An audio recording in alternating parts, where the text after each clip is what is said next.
And we are back for round two. Round two of the NBA draft. The NBA introduced this 2-round, 2-day format. I like it. How do you feel? Nah, I think it's good because yesterday I tapped out at the 23rd pick. I would have missed the entire draft. It was a one-day event. I think it's better for teams as well. They can explore trades, check who's on the board. It opens up some more transactions. I think that's the best thing. And we already saw some transactions with the Suns trading up for 31, for example. The Suns trading up for 31. My thought process there is they're not picking another center, are they? I don't think they're picking another center. I think they got too many centers. I think they got to go with Rasheer Fleming, and that's a very interesting thing that if they actually get Rasheer and here and he works out for them, Rasheer, come on. This is interesting. Ryan Dunn last year, they're doing a good job. Yeah, man. Yeah, the Takers are good guys. I like that Malowaj pick for them. Yeah, it's a good pickup. It's they're addressing their need because they have three shooting guards and basically the rest is up for replacement. So I like it. I've heard some rumors that there's no chance that they're going to have Bradley Beal on this roster. But now, with all the defense that's currently there, and some of maybe the one-sided, we heard Bobby Webster, Raptors general manager, yesterday talking about the balance between offense and defense on your roster. I feel like now we might actually have a little bit of more of an imbalance towards offense on that roster. Is there a world in which Bradley Beal just becomes somewhat better for them and just works? I don't know. I think they have to just go for it. He Just has buy that him no out? trade clause or buy him out, but they have zero to no resources, right? So let's say you want to get rid of him, you have to attach something. They have nothing left. Yeah, man, it's a Yeah. horrible situation, and maybe Jalen Green works out for them, especially if they surround these guys with defenders. Yeah. I don't know, they're in a tough spot, but There's no bad honestly, teams in maybe the it's good. West. There's no bad teams in the West right now. I'm looking Yeah. at the Western Conference. Who are the bad teams? The Clippers are not a bad team. The Lakers are not a bad team. There's a chance that both those teams miss the playoffs. The Pelicans have traded their 2026 first round pick, which I'm hearing is unprotected, which is just insane for Derek Queen. I think that's insane. Utah is the only bad team in the Western Conference, and they have Lauri Markkanen. They should probably trade him. But even if they don't trade him, they're going to lose 60 games in that Western Conference. Even with him, even if they're trying, they don't have to tank this year. Just all these teams are better. Dallas didn't make the playoffs this year. They're better. San Antonio, they lost a year of Wemby or half a year of Wemby. They're better, and they've reinforced with the A+ draft yesterday. So it's just like I'm looking at Dallas with Cooper Flagg now. The Spurs with Dylan Harper and Carter Bryant. I'm thinking the Pelicans are on it. They're out. 100% they're out. If the Lakers can't address their center need somehow, they're out. The Phoenix Suns are not a bad team on paper. If they were in the Eastern Conference, I would pick them for a playoff spot. Yeah, that's a playoff team. But in the West, I don't think they're a playing team. We In the West, the definitely, Kings and the Jazz are the only bad ones. Other than that, absolutely. it's And look at the it's up injuries for this year. grabs. Tyrese Halliburton, Achilles tear. Jason Tatum, Achilles tear. Damian Lillard, Achilles tear. Eastern Conference, Eastern Conference, Eastern Conference. So even if you factor out that the Grizzlies are maybe looking to tear things down now that they've traded Desmond Bane over to Orlando, there's still a huge imbalance. Like there was an imbalance 10 years ago. It was very prominent last year. I don't think it's ever been more prominent than it is at this exact moment. So to teams in the Eastern Conference like New York, Toronto, whoever, Orlando, they're thinking like, oh, we could come out of the East. It's like good freaking luck. You're going to come out of a depleted conference. Maybe, you give yourself a puncher's chance the way Indiana did, because once you're there, who knows, 7 games, first to 4. But whoever comes out of the East right now is going to be going up against a significantly better team that has had played better competition and better schedule all year long. So I don't know. I don't Yeah. know, I like it, but the balance should be better, man. hmm Because the West had 13 good teams and the West has maybe 8. Because the Who, rest is default with the playing games. who are the 8 good teams in the East? I don't think the Raptors are technically a good team right now. I mean, they could become a good team, but who are the good teams? Orlando's a good team. Atlanta's a good team. Cleveland's a good team. New I York's a think good team. Cleveland, New York, Who else? Detroit. Detroit's a good team. Who else? That's 5. We're at You already 5. mentioned Atlanta, right? Uh huh. Okay. Yeah, that's a good question, man. Because It's like 10 bad teams, bro. So yeah, the Raptors could win 46 games in the Eastern Conference if Scotty Barnes and Brandon Ingram works out. If Colin Murray Boyles is contributing early, if they're able to swing a trade, maybe. But the Nets are going to be bad. They have five rookies now, all of whom I'm they're expecting gonna are going punt to for the play. number one pick, man. It's already clear with that. Smart. And And for the rest, Charlotte, does Charlotte have a chance at a play-in? I think they do. I mean, Con Knipple can play right away. Washington might be surprisingly decent next year, which is weird to say. But yeah, I think Alex they're Starr, gonna try to win something. I They mean, they should got be. Chris Middleton, Marcus Smart. You know, they've got decent players. I'm looking at the West, and I'm also looking at a team that no one's talking about right now, which is Portland. Could Portland be like a sneaky 45, 46 win team? They were on pace to win a lot of games towards the end of the year.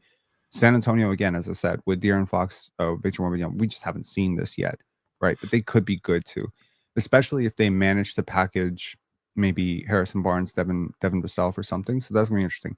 Some quick housekeeping. Ersin's link is in the bio. If you want to follow Ersin on Twitter/X, you can definitely do so and check out his Substack there. Also, if you want to support Ersin directly, we've added his PayPal link to the description. If you those of you who are familiar with PayPal, you want to send Ersin 10, 20, 40 euros, whatever, to say thanks for being a part of PENSARE Basketball community. This is very, very late for Netherlands for him, so this is huge. Also, yesterday we had a huge group of people up here for almost the entire draft, which was very, very awesome and super fun conversation. Today is going to be a little bit different because we're going to keep it mainly to myself and Ersin. We will take Collins maybe after the Raptors pick. We'll take, maybe a couple of quick hitters, a couple of quick questions, whatever, but there won't be like an exaggerated long-term 7-8 people up here. It's going to be mainly the two of us. You're going to get our entire analysis on every one of these players. I want to keep this super streamlined. I did have a chance after we got off yesterday to watch a couple of other draft shows, and I'm competitive. I want to be the best. I want to have like the best. And we have the two of us up here. We've done a lot of work to get up here. It would be it would frankly be a robbery to the audience that we don't give our thoughts on who Adou Thiero is because we're too busy listening or talking about something else. So I think we'll be a little bit more streamlined today. It won't be just Raptors focused. We'll be everyone focused. We'll be prospect focused today. And I think that should start with us talking about who's available. There's a lot of players I'm very surprised are available right now. Looking at this list, Maxime Raynaud, I had him as first round guy. Noah Penda, first round guy. Rasheer Fleming, first round guy. Adou Thiero, first round guy. Ryan Cogrenner, borderline first round guy.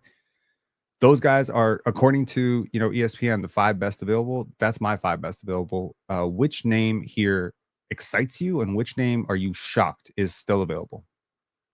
I think there's the entire top three, man. I'm shocked. With Thiero, it was always late first round, so I can get by that one. And with Cogrenner, yeah, a lot of teams bet on youth, and he's a known commodity. But Mhm. I'm surprised, Raynaud didn't went to the Boston Celtics. And Rashier, I had him between 14 and 20, and now he's in the second round. So that one, yeah, that's a shocker. But in this class, there was always going to be someone falling, especially with one of the decisions of taking three Hansen Yang, guards to one team, for example. Doesn't make right? any sense. Yeah, and I mean, I think Charlotte with back-to-back picks early in the second round is going to have a chance to add to what is already a very interesting class for them with Con Knipple and Liam McNeely. They'll be maybe able to add a center, maybe a backup center since they traded Mark Williams. How big of a drop off is it between Mark Williams and Ryan Cockbrenner? It's not that big a drop off, to be honest. Like, I don't think they're that I think different. Like, Cogrenner is much better. there I you think go. he's going to be a much better player for them. Yeah, And and you it's can add a interesting. couple of these centers there. That is mostly a combination of, guys to bet on in Mhm. terms of long-term potential, but really, kind of swing for the fences and some Sure. fifth-year seniors. I think that there's not much in between. But I like the group of fifth-year seniors, so I think we'll see some older guys getting drafted, maybe Mhm. because of the cheap contracts, so that they can give them. Yeah, I think the guaranteed money thing is going to be a little bit different this year. So the 50th pick can get a guaranteed contract instead of a two-way what they usually do. I think teams like the Warriors, for example, just going to eye a rotational piece. Mhm. Is I there think the any biggest player? thing for me, Go ahead. Javon Small. I think he's a first rounder, man. I think he's better than at least two guards that were already drafted. I like him a lot more than Ben Saraf. But yeah, you Hmm. see it. He's an undersized guard, and teams, that's scary. And Dink Pate is, yeah, he was a projected top 10 pick. He didn't have a good year in the G League. He Yep. focused a lot on his shot, and he measured out what 6'7", 6'8". Is he a point guard? That's the question, and people don't think that's a point guard. And yeah, I already Yeah. clicked on Amari. I like him a lot. I really like Amari Williams a lot, actually. I think Amari Williams has a chance to stick in the NBA for a really long time. Huge wingspan. The Raptors prioritize this. They don't have a lot of 7-footers on their roster. This is a guy that I would look at. Ethan Amansa would be probably, if he goes undrafted, which according to this board, he will go undrafted, which is crazy to me, right? Like, to me, that's a guy that you take a swinger on in the second half of the second round. Caleb Love, that's another interesting guy for me. But to consider just the top of this board, like in terms of the guys that were available, hold on, what the fuck did I do here? The guys that, I mean, you talked about 5-year seniors. How do you feel about 6-year seniors? John Tandre will be likely available when the Raptors pick. Now, I'm trying to understand John Tandre as the most improbable statistical outlier in the Big Ten last year. What the hell happened with this guy's game? He's always been a good shooter, right? But to go from a guy who was like 2.1, 3.2 box plus minus his entire career to a 90% free throw shooter, 38, 39% lights out shooter, high volume, 11.0 box plus minus. This feels like this could be an insane late bloomer. What's the catch? I think opportunity to play. I remember these preseason, conference previews, and people had Wisconsin at one of the worst teams in the Big Ten, including me. Because if you look at the team on paper, it was kind of depleted. They lost their stars and they took quote unquote random guys, with Tanje being one of them.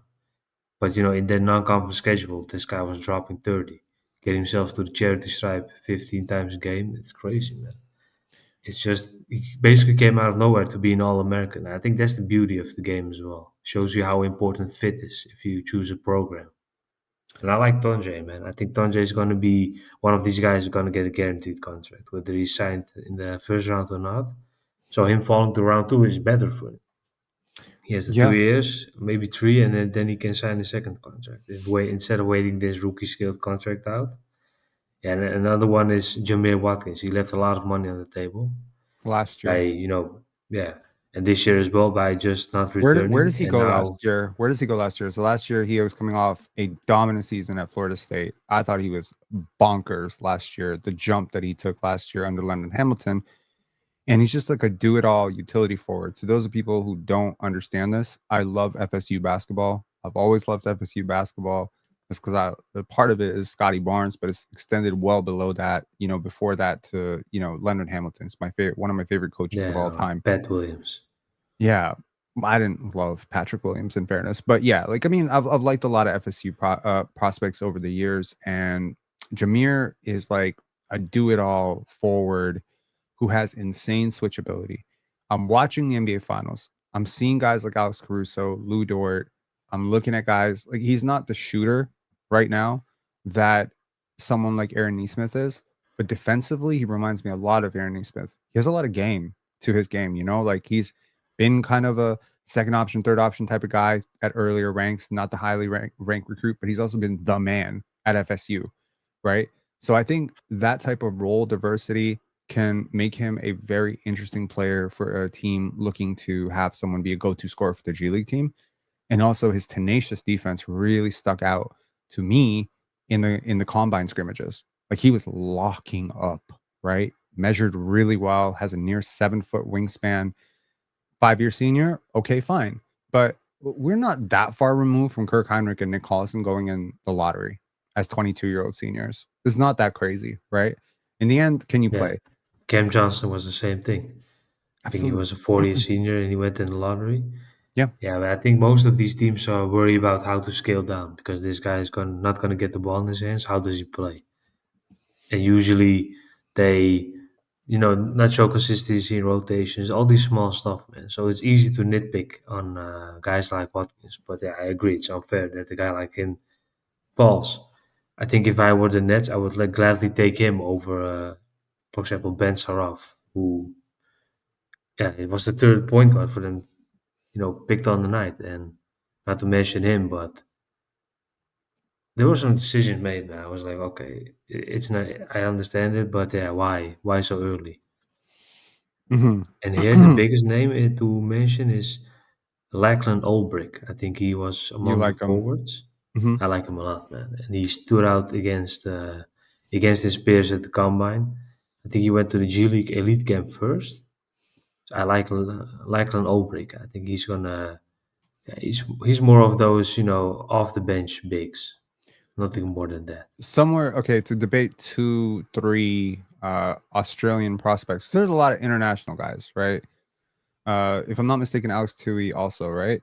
So Yeah, if we compare the 3 Aussies, Roco Zakarski, Alex Tui, Lachlan Albrecht, are you're firm that Albrecht is the best one, or you prefer nah, Alex nah, I think Tui? Two is the number one guy among them. I think How's he his makes off? a lot of How are sense his because off-ball of tendencies? How's the off-ball awesome. tendencies? He's great, man. He's a good athlete, but he's a great in terms of a team defender, recognizing rotations. And this is a guy who just see what type of role there is for him and how do I add with my game with basically no ball touches. So that's one of the things that I liked on his team. He was not featured. He was not featured at all. He just grew into his role and he played there for 2 years. Hmm. Yeah, if you solely look at the numbers, it's nothing special. But Right. during games, yeah, the NBL is kind of like the NBA in terms of the pace, but the Hmm. rest is not in terms of the NBA at all. But in terms of the pace and playing fast, I think Tui is a great fit for a team like the Warriors, for example, because they Sure. need guys like him coming off the ball when Steph is on the floor with some extra defensive burst, an easy role. I think we see a lot of guys who are going to get an easy role in the NBA. And how Sure. well do they play without the ball, without any usage? I think Sure. that's the big question, man. I think I'm looking at a lot of forwards right now, and I'm seeing 1, 2, 3, 4, 5, 6, 7, 8 forwards, 7 forwards that I wouldn't have a problem with the Raptors picking at 39. And that's very interesting to me, right? So there's really like, if the Raptors play this board out the way I want them to play this board out, they end up with a good player no matter what happens, right? Perfectly fine with Maxime Raynaud or Ryan Cockbrenner. In fact, I'm lying. I would be ecstatic about Maxime Raynaud falling to 39. I don't think it's going to happen. In terms of guards, I think there's 4 guys right there. Chaz Lanier, maybe I'm a little lower on. Kobe Brea, I'm a little lower on, but Javon Small, Kobe Sanders, Dink Pate, Tyrese Proctor, Jamir Watkins, Cam Jones. I'm okay with all of them. I'm perfectly fine with any one of those guys. Is there one of these guys that's like above the rest for you? Hmm. I think for me, it's Small is the number one guy for me on this list. Okay. I like Mike Peavy as well. I I think like Mike PV Peavy as is well. more of a wing rather than a guard. And in terms of, a spark off the bench, Cam Jones. I think he's the best name on this list. Are you fan? Are These you fan? three. Are you fan of Kobe Sanders? Now, I haven't seen him much. I know that he was good at the G League Elite Camp, but after that, I haven't seen. And before the season, I saw Nevada because I wrote about another guy on that team, but yeah, It's actually interesting. no take on him.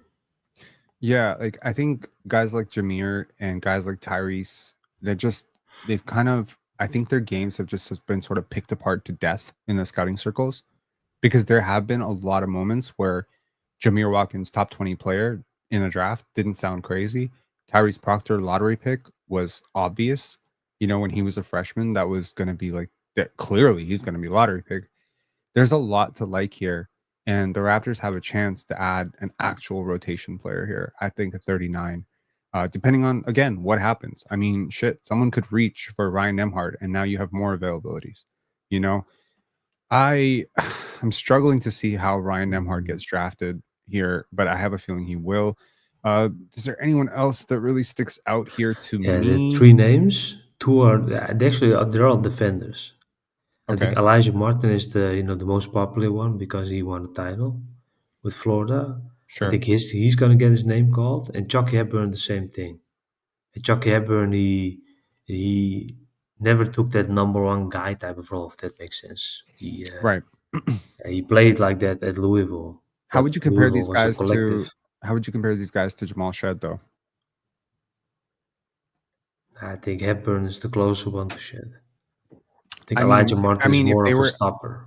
okay, so I guess what I'm trying to say, and this is just for Yeah. our audience to contextualize, because we all watched Jamal Shed play this year. I think a lot of people maybe haven't watched Ryan Nemhard and Chucky Hepburn and Mark Sears play basketball. So if Jamal Shed was in this draft, how does Jamal Shed compare to a Tyrese Proctor, Cam Jones, Kobe Brea, guys like this? Nah, I think Jamal Shed is much better player than them by far.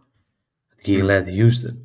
He's a true, floor general who expanded this game to really an NBA style of play. But Elijah Martin, I think he could be the closest one coming to him, but he's not the floor general like he is. Would he be number And one on Chucky this board Hepburn right could now? be. Would he be above Jamir Watkins for you right now on this guard board? Jamal Shed? On this board, I Yeah. think he would, man. I think he would without any doubt. But all these guys have a certain flaw. That's the common denominator. And of course, it's easy to say because why if they don't fall to the second round. But there's still value. There's one guy on this list, Saliu Niang. He's a little bit below. Hmm. I'm surprised that he's classified as a guard man because he's more of a three Right. four rather than a guard. But in terms of defense, this guy's the best defender on the list, man. Better defender than Jamir I think Watkins? he's going to get his name called earlier, until 45. Should be. Damn. I Wow. Okay. I haven't done that much study on him. I thought I was very well versed in this draft, but here you got me stumped. Yeah. But he plays in Italy. When I remember writing about him, I think 2 months ago or something. Hmm.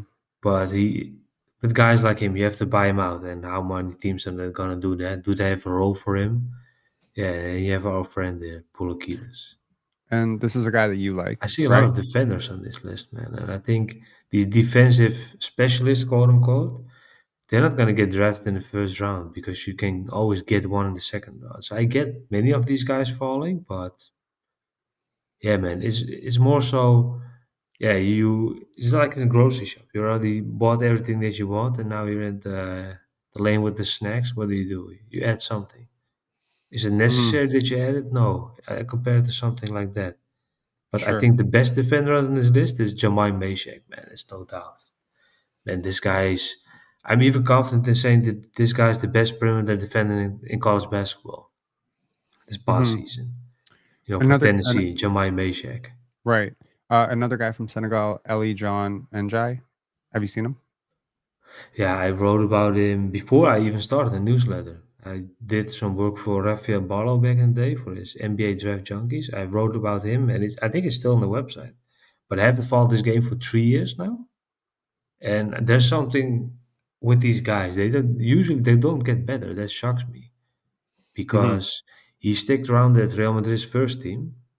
But yeah, Uh, really for spot minutes, it really didn't get anything of I'm expanding my role. He always was like the same guy. I would be shocked if he would get drafted. I think the pedigree is there because of the years of experience, but I'm not really a fan of his game. yeah, Legend of Experiment with a vouching with a message of vouch for Yeah, you thanks, saying, man. "Hi, Ersin Masai." So Masai Jury, if you're watching, I gotta tell you today, I had my morning. I woke up, my girlfriend's like, "What? Are you okay? Like, are you okay? You really wanted Carter Bryant? Are you okay?" I'm like, I really love Colin Murray Boyle. She's like, "You sound like you're trying to cope." She's like, maybe you need to work harder with your job and get better at scouting even so that you can be hired by an NBA team so that you can have your decisions read. Yeah, then I'm you can like, push I it. don't care about NBA teams. I want the Raptors to do what I want them to do, man. I don't care if the Spurs do what I want them to do. But then she's like, okay, well, what's one proactive thing that you can do right now? So she's become a voice of reason, which is insane to me because she's not that reasonable. But sometimes she could be reasonable. And I'm like, what's one thing I could do to make myself feel better? I'm like, I could launch a Spurs podcast to cover Carter and Wemby and Stephon Castle. Yeah, He's my more of a favorite. Carter podcast.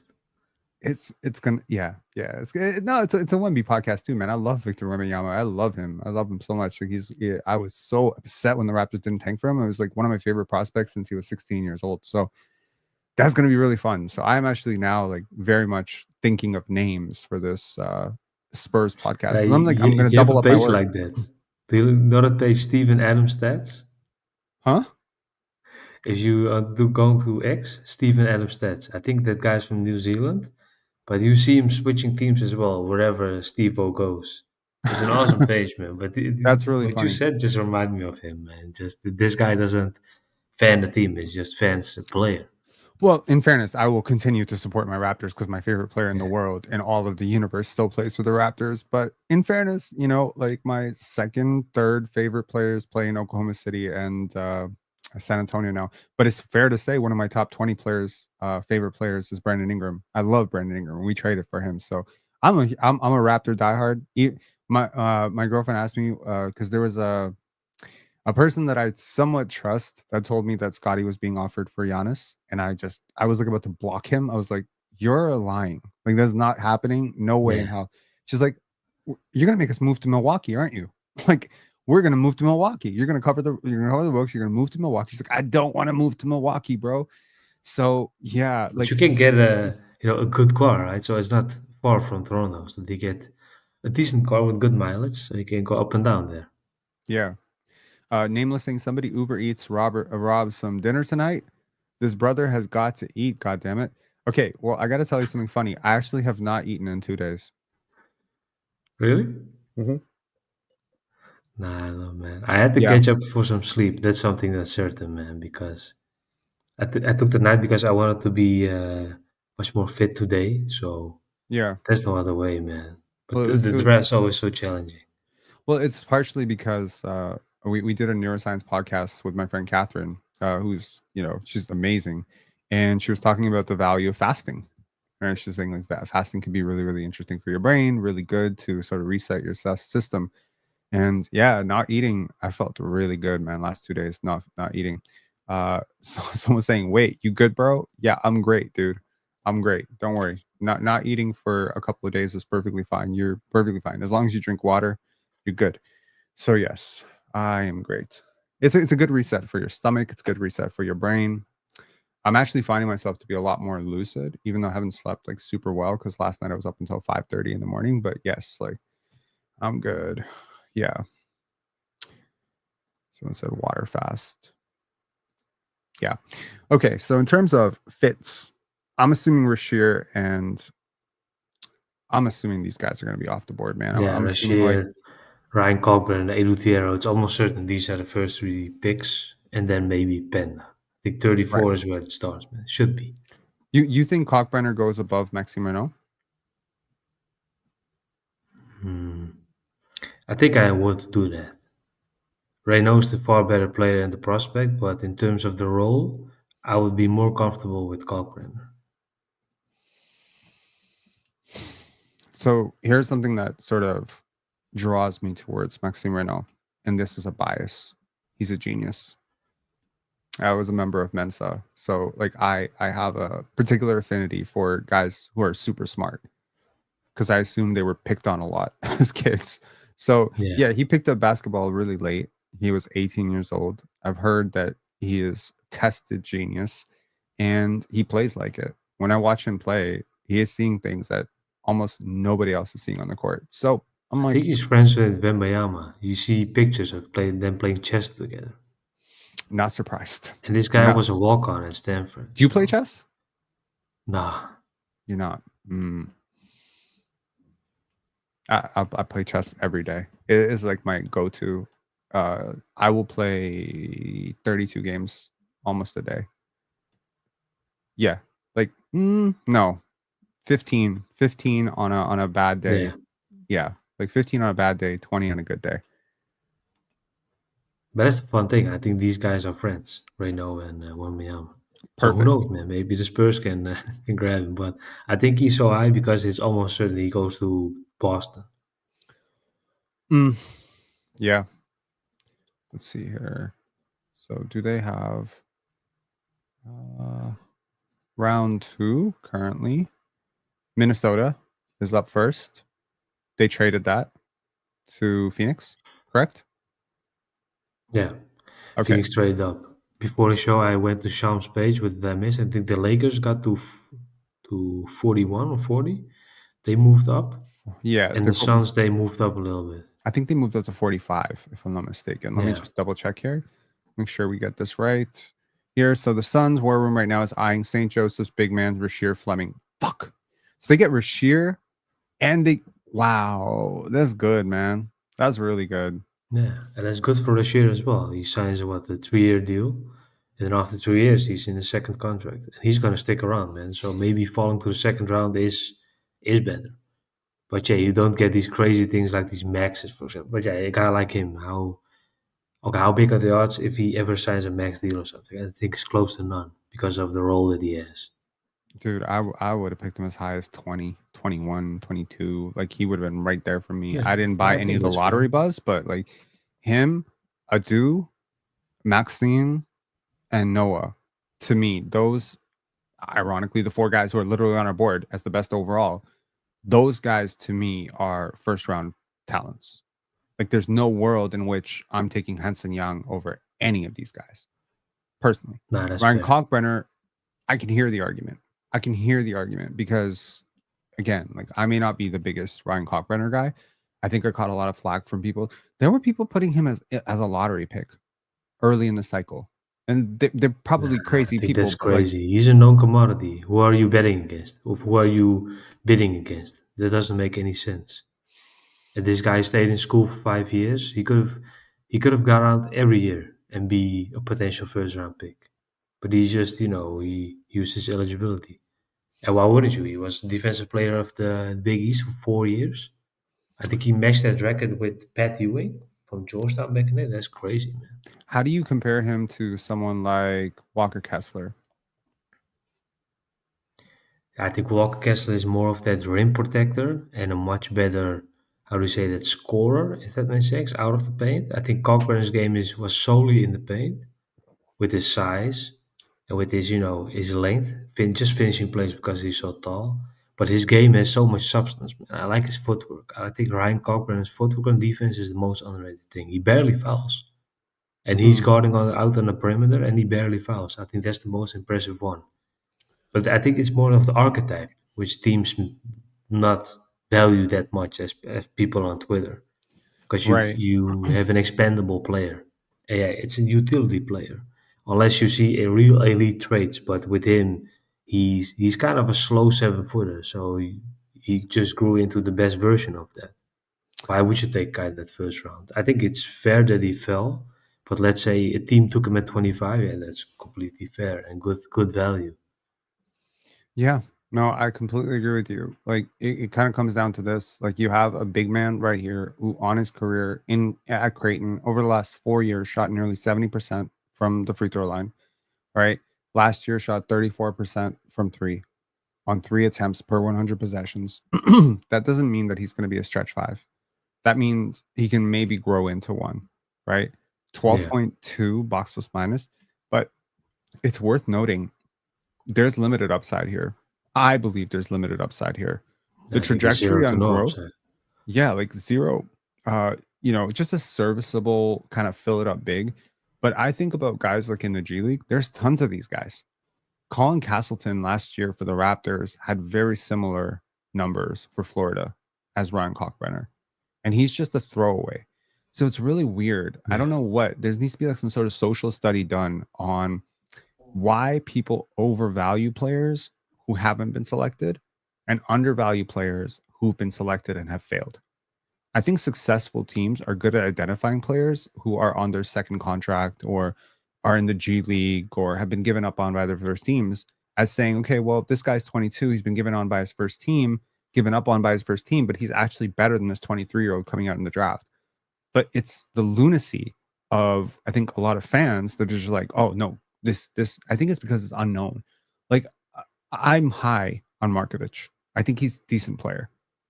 I think Jovic is a much better player, personally. Maybe I'm wrong, but I think Jovic is a much better player. But Jovic is old I news. agree. Jovic is old news, right? But you could probably trade for him. Like he's not like untouchable.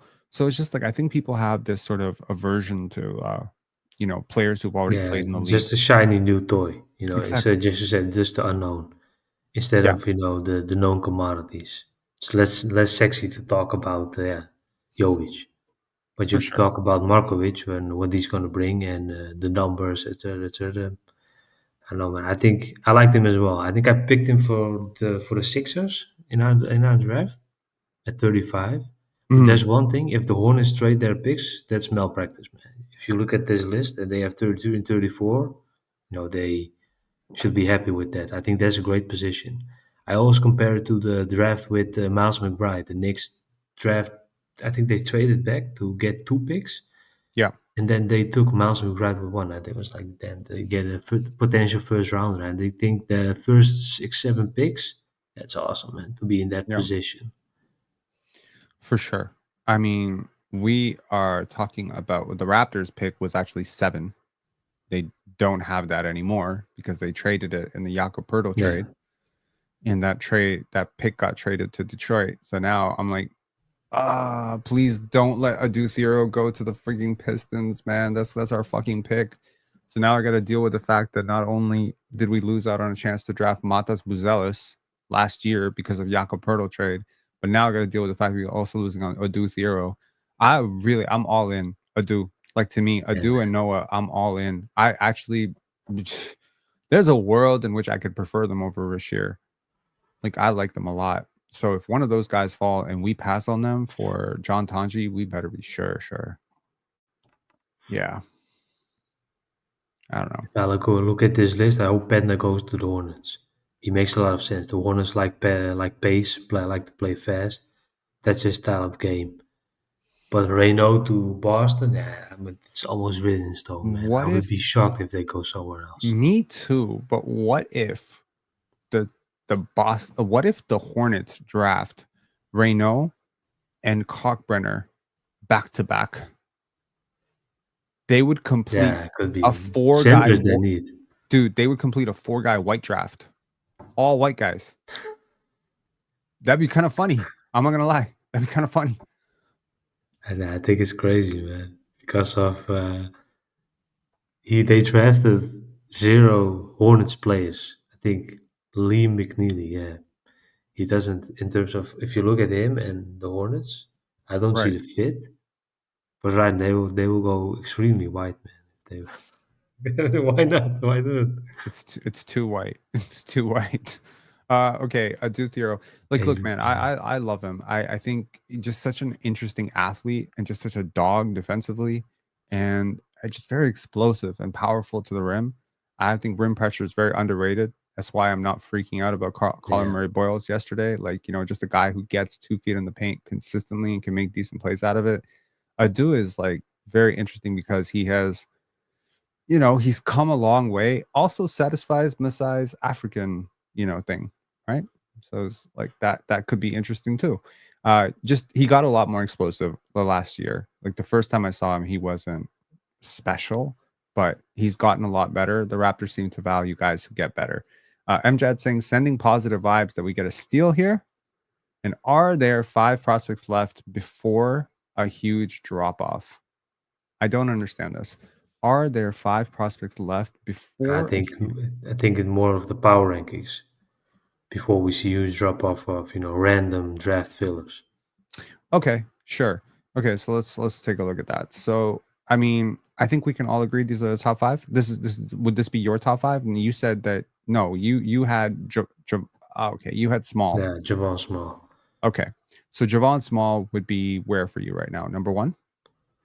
I think if I look at this list, I think he would be the 6th right after Cogrenner. Okay. So you would take Cockbrenner over Javon Small? But Yeah, before Jamir Watkins. yeah, 100%.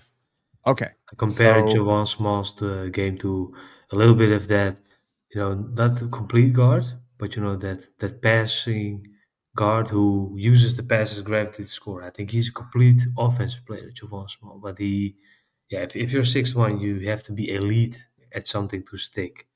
And is okay. this guy really elite at something? I think that's the question. Okay. I understand that he fell because he was not one of the popular guys. That makes sense. Right. But if I have to bet who's going to be the best guard in this second round, I think it's going to be Javon Small if he goes to the right program.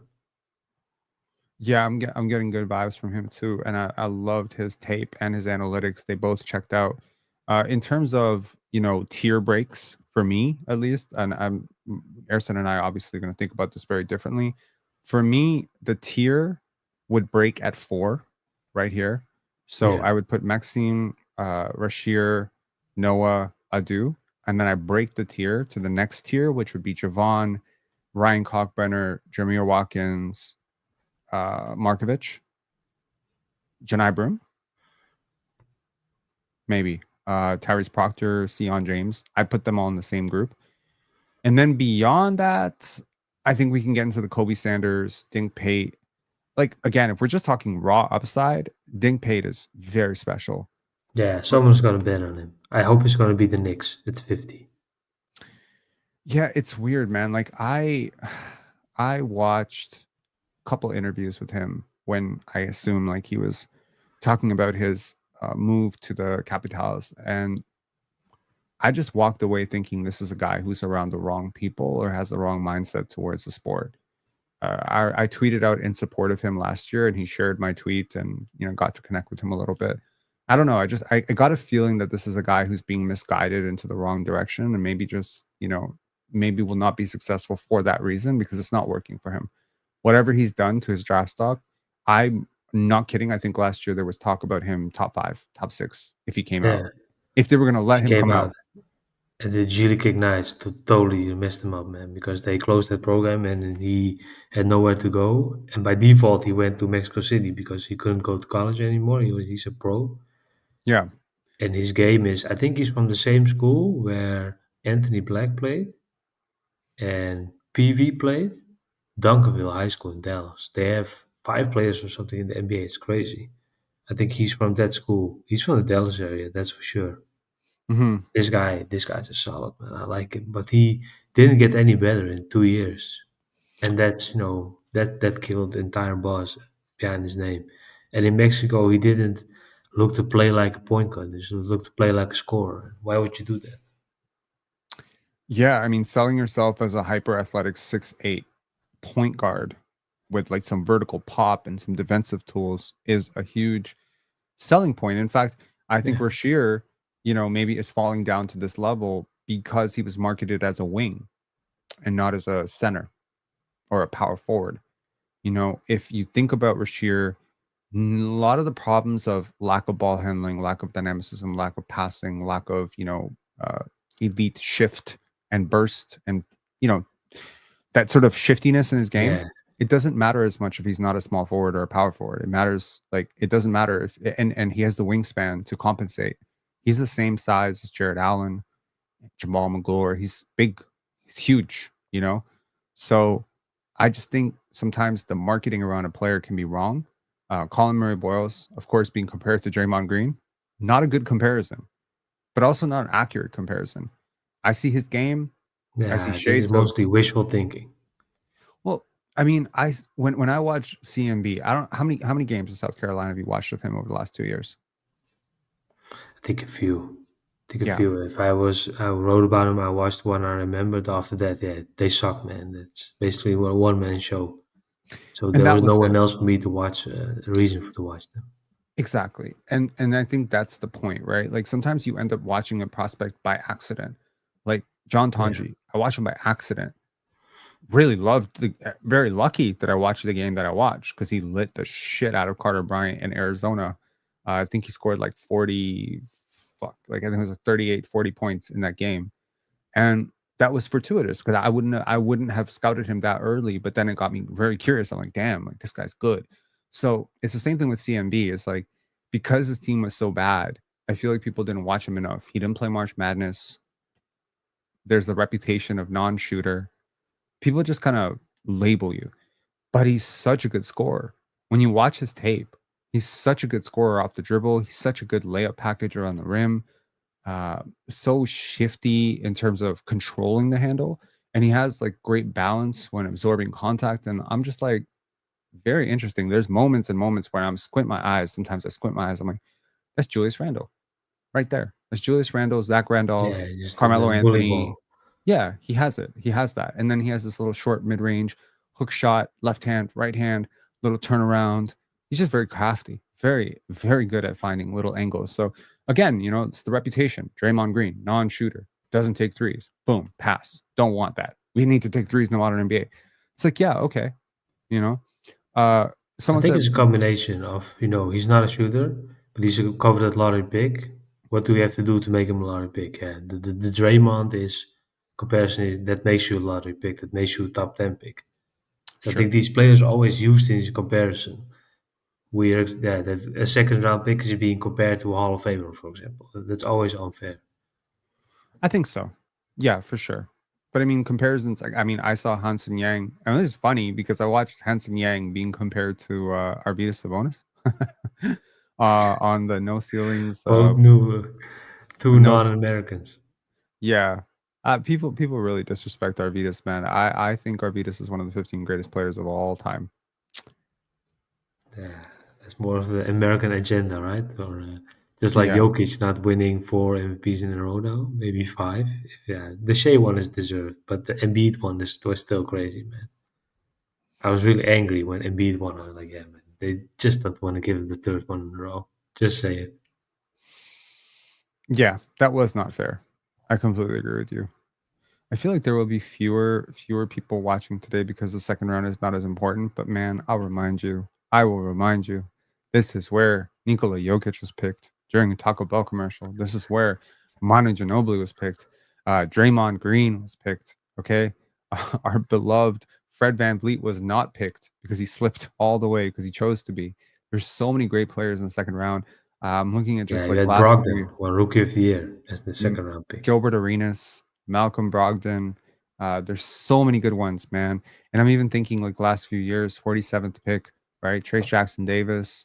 I love our guy over at Shamshi. Love him. I really do. Like I've been, a lot of coverage on him this year, and I just found myself so amazed by his motor capacity to learn as an 18-year-old. So, second round picks are only valueless to bad franchises. Only bad teams Yeah, don't think about second round as a huge means. Herb Jones, how about this? A chat, flex your basketball knowledge and tell me your favorite second round pick. Okay, and I will flash it on the screen. Katino Mobley. Okay. Herb Jones. Okay. Let's go. Let's think about second round picks. Maybe this will be like a good omen for Raptor fans. Let's get some good ones. Tumani Kamara. Yes, sir. Tumani Kamara. yeah, Great man. pick. Amazing pick. Jalen Brunson, great one. That is amazing. Has been said already by me, but Manu Ginobili, yes, he is. Draymond Green, yes, he was.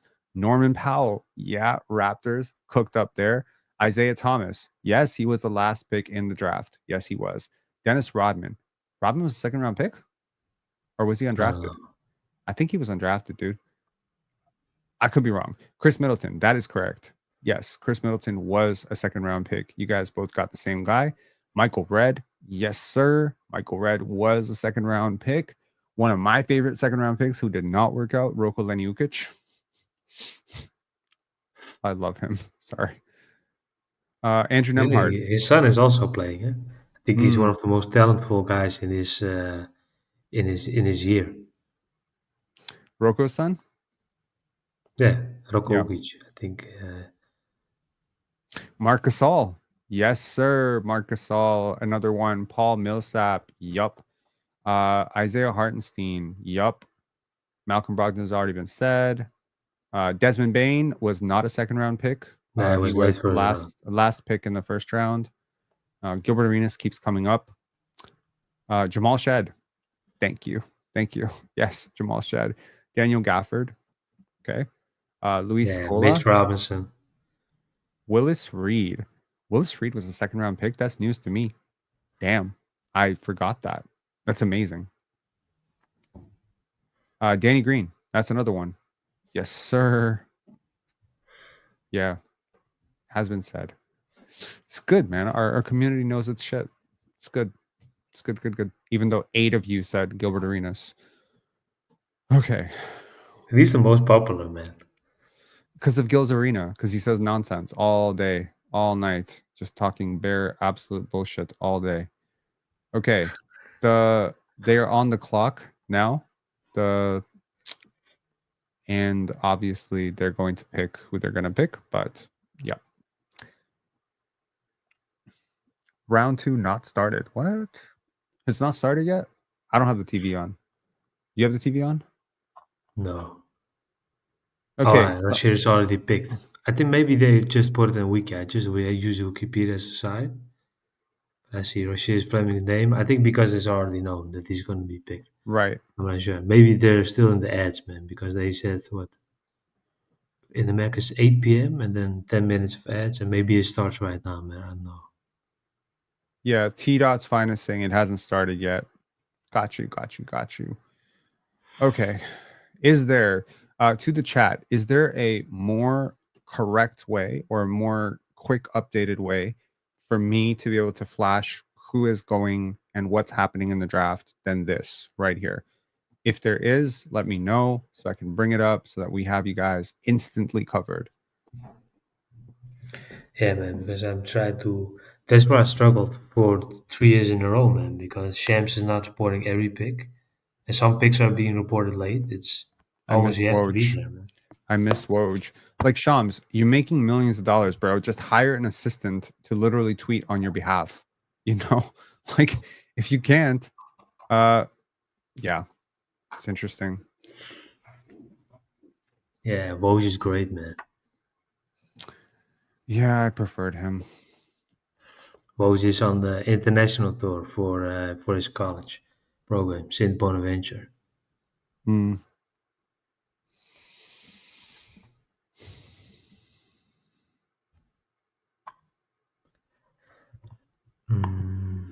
Okay, what else do we have? You have that other guy, right? What is his name? Chris Haynes. Let me check Yeah, if he. if he's tweeting. Yeah, nah, he's not.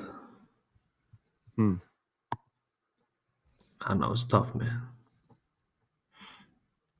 Someone said Rob and Chet Holmgren look similar. I don't look like Chet Holmgren. Someone said I look like Eminem the other day. But you know what? The only comparison that I believe is actually somewhat accurate is when I shave, I look like a little bit like Mark Dagnall. Little bit. See it. My girlfriend tells me, she's like, you're on TV again. Good job. Good luck tonight. I can't see the Chet Holmgren. Hey, that's Yeah, I can't crazy, see it man. either, bro. I'm like, whoa, bro. I didn't eat for 2 days, and now you're calling me Chet Holmgren. That's cool. With the durag on.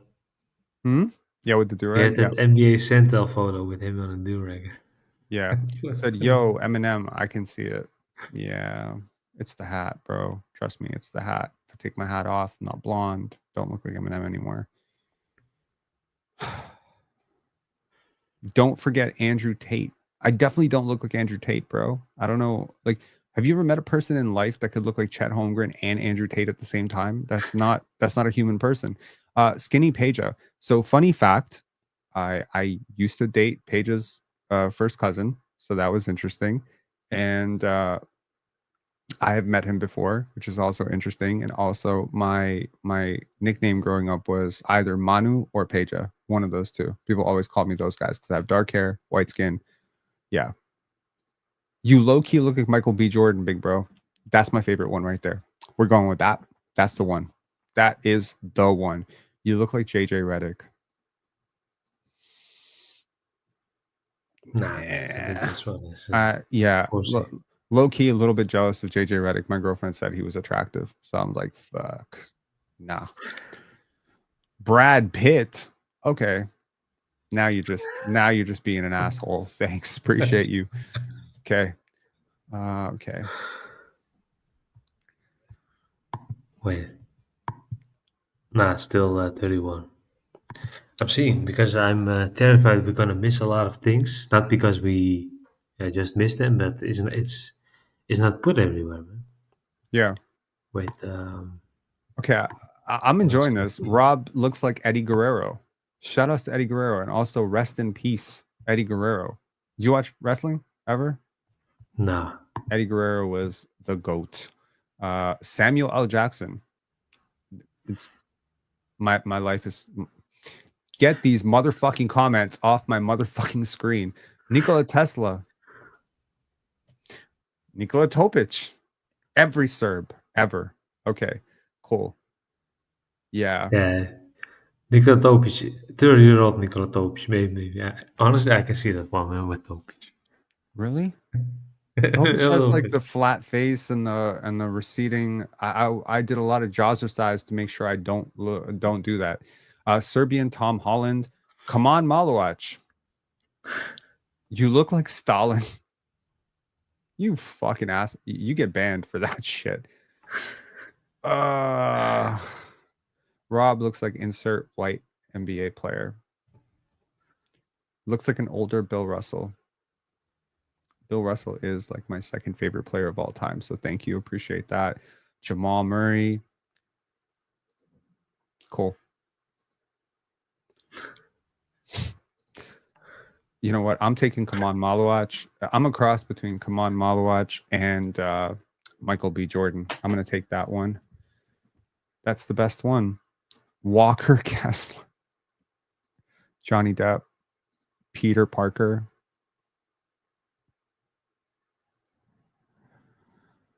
Fleming is gone. Okay.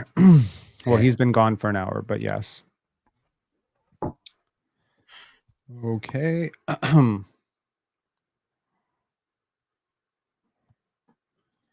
I would explore trade up opportunities for the Raptors if it didn't cost them too much. Like I would literally move up 6 spots, 7 spots, just to get 32, 33 and give them Lakers 55 next year. I would no problem.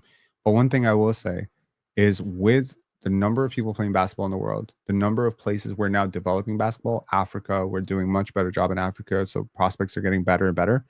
I add in league expansion coming in a year or two, add in extra roster spot. I actually think these second round picks are going to be really valuable. So these teams that are throwing away 5 second round picks for like 1 first, I think that might actually be a bad deal. I think that might be a bad deal. Especially with, I think one of the best things to the NBA, if that ever happens, if players can draft a guy and then stash him to a college team. I think that would change the entire NBA, man. And then you would Mhm. automatically have some more teams Right. and value the importance of the G League, all the things, man. It's not crazy to use it like that. That the NBA can partner with the college program and loan out, for example, their second round pick. Right. Because No, if I all these hear it. pros are going to play college basketball, you have to do this as well, man. Yeah, I totally hear that. I think it just teams that scout well typically do their work early. They're usually pretty well versed and they have a diverse coaching staff. They have a good scouting staff, like which means that they devote scouts to Africa, Europe, Yeah, Asia, specifically to those regions because the relationships are so important here, right? Like you got to have those relationships with the guys on the ground at the grassroots level to know which kid is popping off. Oh, you got to go check this kid in Douala, Cameroon. Okay, cool. You know, we get in on him early, so we find out about him 2 years early. So yeah, now when everybody else finds out about him, we have 2 years of intel that nobody else does. It's a race. It's really a race. It's like everyone was racing to Giannis, right? So yeah, some more. Rob looks like Jenna Jameson. You gooner. Look like Michael Grange. Okay, Doug Smith. All right, these are all terrible, terrible. You're all banned. Yep. Okay, and you cool. have people fighting jobs. Do you know that guy? His name Matt the Mayor. No, He's one of those grassroots people, and he's hired by the Pistons. that's And he's dope. basically doing what he always did, but now for an NBA team. I had And an that's NBA awesome. job offer when I was 21, and I ended up not doing it because my mom passed away.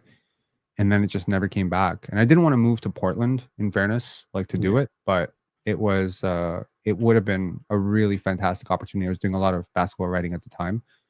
So yeah, this is like now 16 years later, and we'll see. Yeah. Yeah, man. It's never too late, man. No, it's not too late. No, of course not. And I think I've just also like not really thought about it in a long time. I haven't applied for any jobs to NBA teams in a while. I've really enjoyed, contributing to basketball through podcasting this way. But yeah, that would be really, really cool. At some point, I think I want to do it. Maybe when we have a kid. I think like we're planning on trying to have a kid over the next year. So I was thinking like Yeah, maybe it when that sounds kid good. is like 5, 6, 7, then we can do it. But yeah, a lot of travel with scouting, a lot of that stuff. So Kong saying the pick is in. Fleming. Yeah, man, this has been obvious for a while. Okay, but I appreciate you all saying this. Rasheer Fleming at 31. What do we like about him? What we don't like about him? I love the fact that he got better every year. I love his positional length, versatility. What do you like about him? I think the defense value is off the charts. But the question why he might have fallen is he's not skilled enough to be a four, which he is, and he's not big enough to be a full time five. He's a tweener without the offensive skill. So I'm not justifying that he fell, but I think this is the biggest reason. But his game is going to be the best as a five. I believe that. And the Suns are not a good place to play the five, so he's forced to move around. But he's that wing defender that can, defend up. So that makes a lot of sense, man. I Right. love this pick, man. I had him between 14 and 20 myself. And every year you have one of these guys falling, and the Suns are smart enough to trade up, man. I think this is basically buying a first round pick. Young Lightskin saying Rashier, Mark Williams, Malawach, Dylan Brooks. Phoenix is slowly developing an actual roster. You know what? If I'm building a roster around Devin Booker, I'm taking all those players. Those are great players to put around Devin Booker. This is awesome. They're doing such a good job, man. Such a good Yeah. job.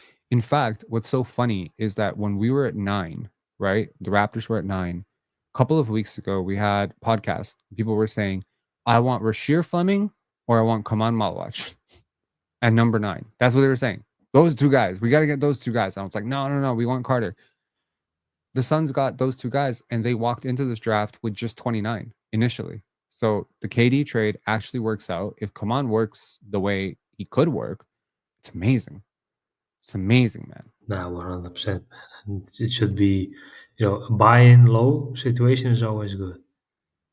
And for them, they're risking almost nothing. They're gonna pay him for 2 years. He's gonna get a guaranteed deal. He's not Yeah, gonna sign to it. That would be highway robbery, man. That right. would be unfair to the player, if that makes sense. I agree. Who's the pick for? I think it should be Renault, right? This is the right pick, Yeah, Renault. It I should be. think Raynaud or Thiero, one of the two. I think it should be Renault. But if they don't go Renault, I mean, they just traded Kristaps Porzingis. There is a spot. There is a spot. Yeah, there's a need. So Kaulkbrenner, Raynaud, 1A, 1B, and then if they don't go there, I think it should be Adou Thiero. I'm gonna flip if the Hornets get Penda and Thiero at 33, 34, because that is freaking highway robbery. They get 2 first-round picks at 33 and 34. This is gonna be nuts. Maybe they will trade one of them, man. Who knows? The pick is in for the Boston Celtics. Is it Penda? Man, if they don't pick him, who is picking him? Well, of course, the Hornets should take a center with one of those picks. I have no idea what the Sixers would do I can't here. see anything, man. Markovich, maybe to the Sixers, i.e., exactly what That's you my did when you had favorite. the pick. Brooklyn, they've already picked 5 rookies. Are they going to pick a 6th rookie? I'd be looking to trade this pick if I was them. There's no way in hell you're bringing in 6 rookies. I mean, Rob Babcock once brought in 4 rookies, and one of them went to Europe. So It was ironically the year that we drafted Roko Ukic was the same year we drafted Uros Slokar, the same year we drafted Joey Graham and Charlie Villanueva. It was 4 rookies in 1 year. Very epic picture in the 05 draft of all 4 guys. Traded to Orlando. What?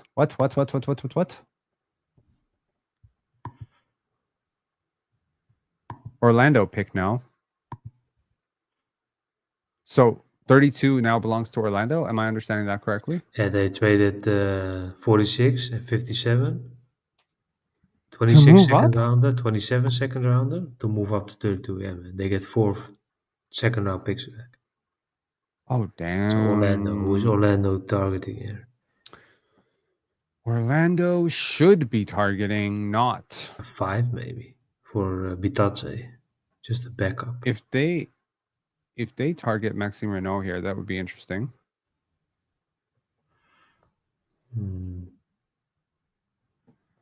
I think like when we did the mock draft, the community mock, a couple of you guys, not you specifically because you were willing to trade, but specifically Ciro and also Mohammed, they took the approach of we'll see who falls.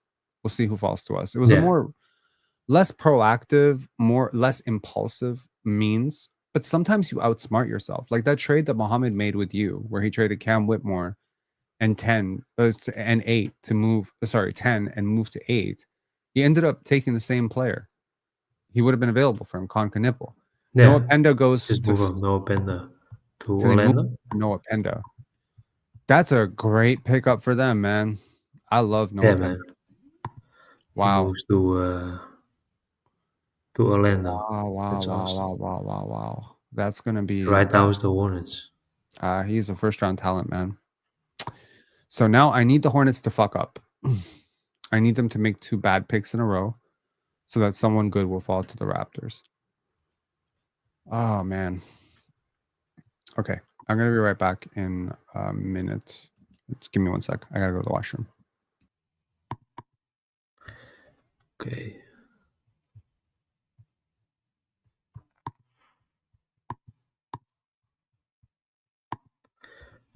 Okay, so for 33, what I would do if I were the Hornets, I would totally go with either Thiero.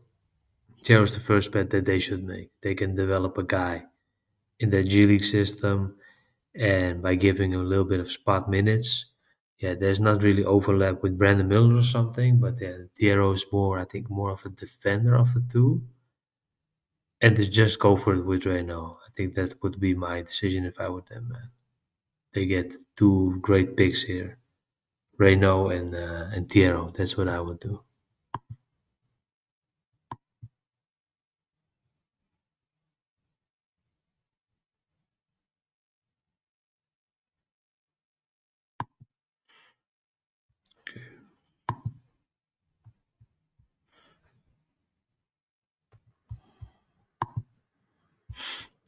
Does anyone know if these picks are already in? I think you didn't miss anything, man. But I was saying, if I were Charlotte, I would go with Thiero, man. And with Raynaud, just for these 2. Thiero just slowly develop them. They don't have much overlap for a guy like Brandon Miller. I don't see that. I could have taken Raynaud as high as 18. I could have taken Thiero as high as 19. So these are our first round picks as far as I'm concerned. This top of the second round is such a valuable place to be. Such a valuable place to be. The fact that the Raptors gave up 37 is actually pissing me off right now because we could use that. Really, we could use that. Hopefully, I'm just, you know what? At this point, you have to be scavengers. Unfortunately, we're in the exact same spot as we were in the first round at 39, where you're waiting for 8 teams to decide your fate and who's going to be available to you. And it worked out really well for the Raptors in round 1 because every player you wanted was available to you. Kaman was available, Carter was available, Colin was available, and Asenge was available. So, okay, cool. OT87 saying Raptors are allergic to making moves. LOL. I think when you make these impulsive sort of moves where you trade 3, 4, 5 second round picks to move up, like if you love the guy, whatever, I'm not going to judge you. But sometimes these types of moves can really haunt you later, right? Someone saying Roco Yeah, if you Zakarski. throw in a villain, a throw as a villain, that it's hurtful. But honestly, why wouldn't you trade back if you were the Raptors? Well, think about this. It's almost certain you always find the guy that you want. Let's say at Mhm. 46. The reason the Raptors even have their second round pick this year is due to a very dumb trade that the Sacramento Kings made last year. You remember the Sacramento Kings wanted to sign DeMar DeRozan. They didn't have cap space. The Raptors had a trade exception. So what they were able to do was they were able to trade the worst player in NBA history, Jalen McDaniels, so bad. Worst player I've ever watched, man. Seriously. Frustrating as hell. They traded him to the Kings, right? And they got back Sasha Vezenkov's contract. And they didn't know at the time that Sasha Vezenkov was willing to negotiate a $0 buyout with the Raptors, but he wasn't willing to do it with the Kings for some reason. Yeah, They got back Davion Mitchell, who actually played serviceable minutes for them and then netted them as another second pick. They got back Jamal Shed, and they got back this pick that they're going to make right now. So they gave up all of that for nothing, and then they waived Jalen McDaniels. And all of that to get DeMar DeRozan, and now they're desperately trying to shop DeMar DeRozan for nothing. They're like, oh, we can't. So it's like, these are the types of short-sighted moves that fuck you over. You yeah. traded away 4 valuable It's assets insane for sunk cost, nothing. man. Yeah. Did you just say no? Jalen McDaniels is the worst. Jaden McDaniels is very good. Jalen McDaniels is awful.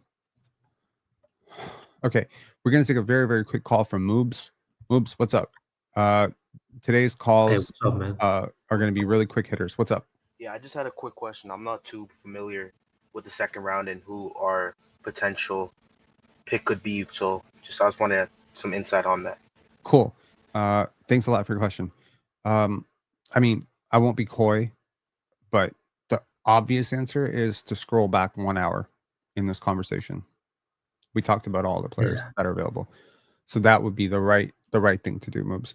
But to go over it very quickly right now, obviously Penda is off the board, Fleming is off the board. We didn't know that. The players right now that are on the screen are the guys that I think are very good. I agree with Ersin that Small should be higher on this list. That Javon Small is one of the most productive guards in collegiate basketball. And yeah, as long as they pick one of those guys, you're going to get a good player here. Like, I'm looking at this board right now. Like, Penda's off the board. Why is he still on best available? This is fucking stupid. Hold on. Sign James. Whoa, that's a Hey, fucking. it's a good pick, man. I mean, it's a good pick, but holy shit. Okay. Maxime Raynaud continues to fall. Nah, I think if Okay, you look at Sign Sion James' James. game, Sion James is Well, good. Like, he's a good player, right? I get it. I do get it. But at the same time, this is a guy that I was expecting to go close to 40. So this is one player off the board that I wouldn't have been crazy about, but interesting. I think his game at Duke changes the entire outcome. I think at Tulane in the AAC, he was a good player there. But right now, with his plus size and with his guard game, is that connective guard game that makes a lot of sense.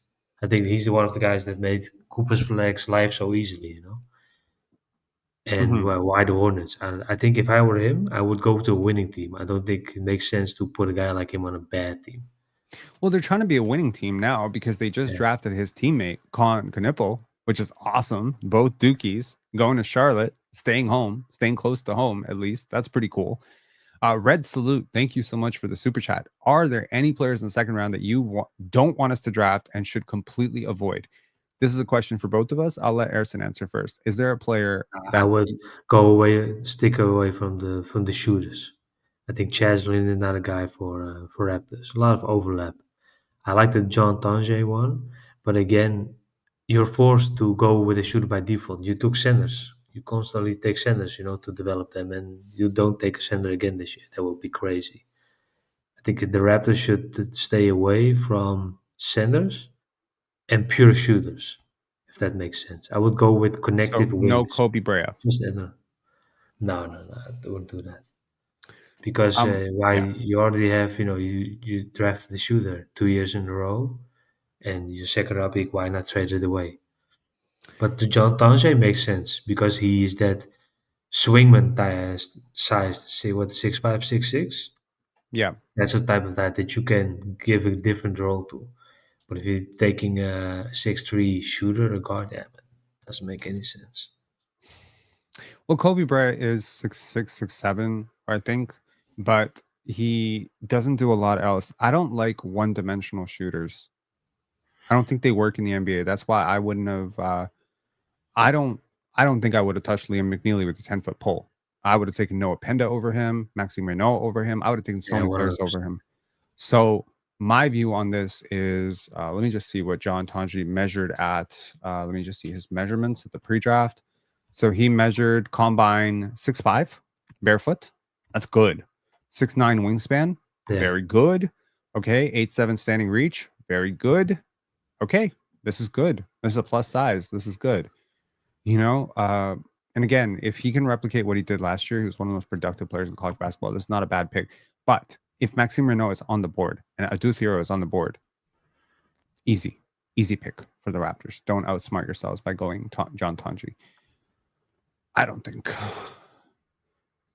Did you see Joe Cronin conference on Young? No, I didn't. What did he say? Man, I'm thinking about what the Hornets should do, man. Go a little bit. I think they should go with a skilled forward. Eric Dixon could make sense for them, but 34 feels like too early. Right. The pick is in. Okay, wait. So I refresh so all the players who are gone move off our board and no longer clutter our minds. But best available, Maxime Raynaud. Best fit, Adou Thiero. Please keep falling. These two players, please keep falling, man. It's going to be Raynaud. Yeah, I think so as well. Maybe Raynaud or Kaulkbrenner. I would be shocked if they take someone else off the duel.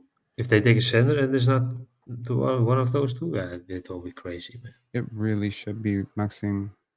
Yeah, I see Raynaud being picked. Death 4K saying Raynaud off the board. Raynaud been picked.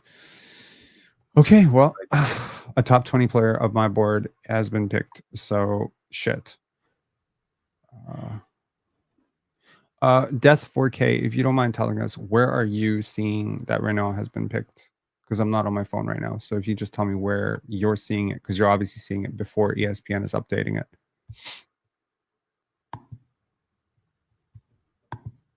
Are you refreshing Wikipedia?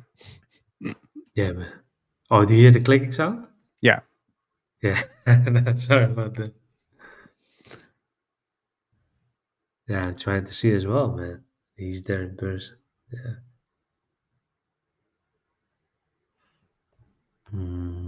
Oh, so Death 4K is there in person?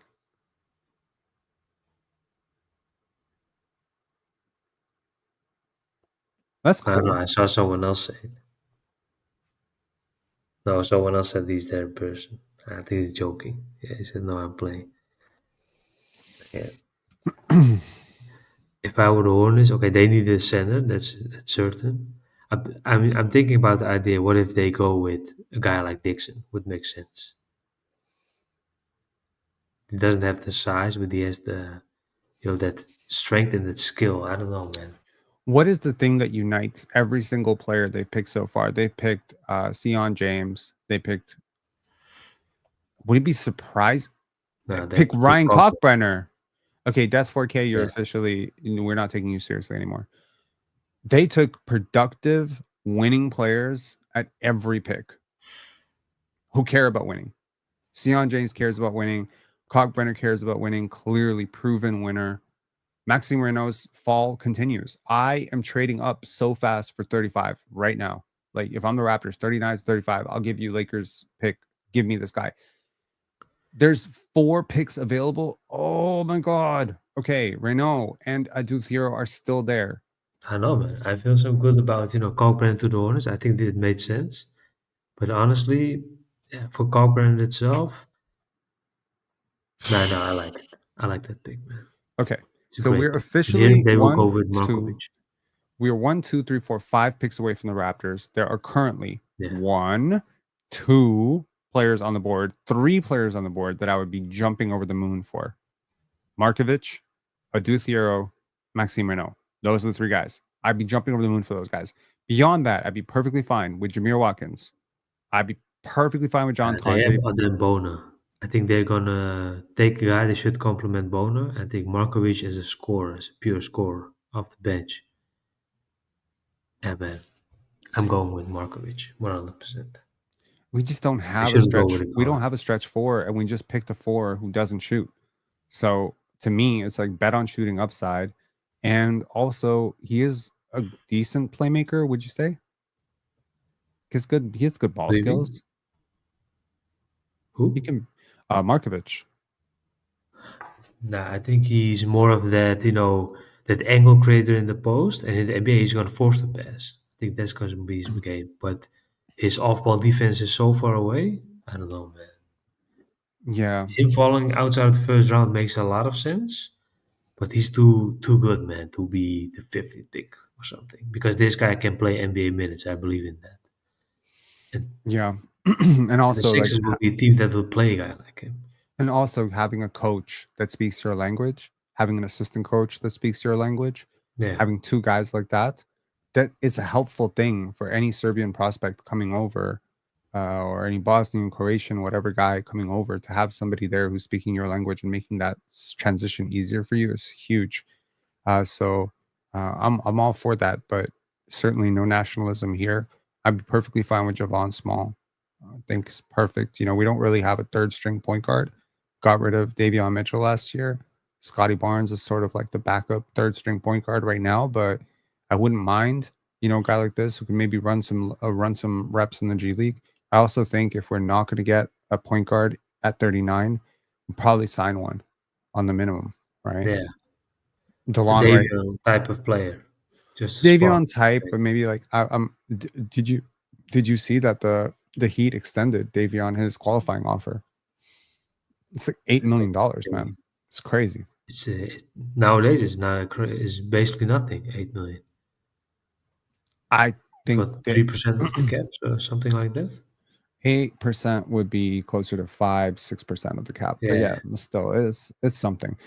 Ah, my God. If Adou falls to us, that would be crazy. Bro, I will be happier about our 2nd round pick than I am about our 1st round pick of Adou Thiero falls. Like, I'm not saying I prefer Adou Thiero over Colin Murray Boyles. I'm just saying Because the Raptors use the G League to develop. I think that's why if I were a second round pick, I would love to go to the Raptors. But that's if the I other were a thing. center, I would hate to go to the Raptors, man, because they have too many of these bets that they are making. And Chomchi is a great bet. I think you're not gonna outplay him.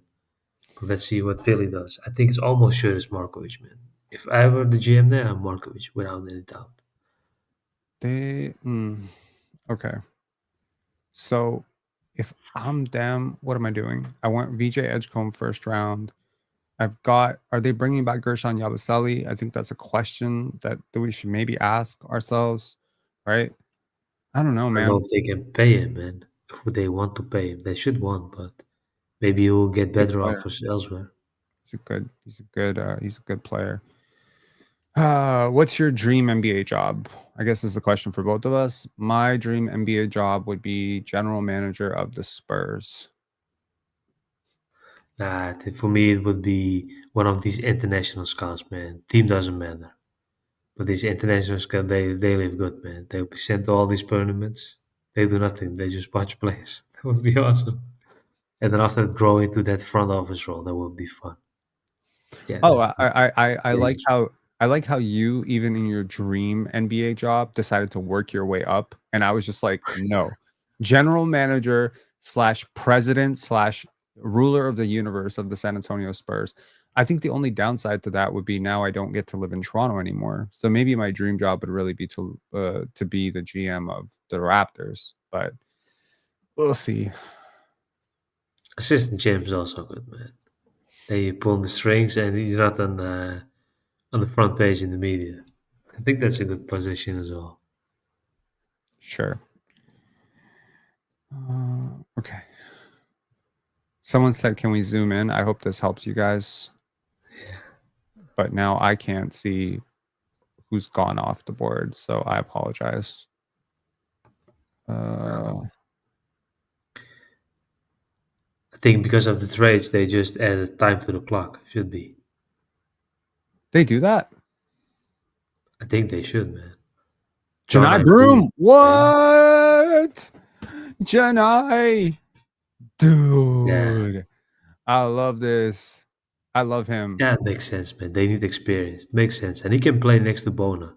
I think Broom is more of the Bruce strength type of player, and Bona is just the athlete. I like He has good hands, man. Defensively, he has really good hands. I have a lot of concerns about whether or not his game will translate, but man, he's one of the better collegiate basketball players I've ever seen in my life. People find it very weird when I say he's one of the most productive, most dominant collegiate basketball players, but he is. Like, he is very physical, decent passer.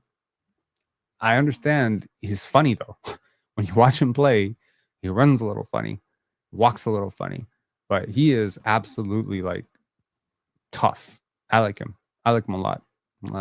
I wouldn't have loved him for the Raptors, but all this means is that 3 guys, and there's 4 picks left, and there's 3 guys on the board I'm like in love with. So I think Jamir Watkins could fall for us, but okay.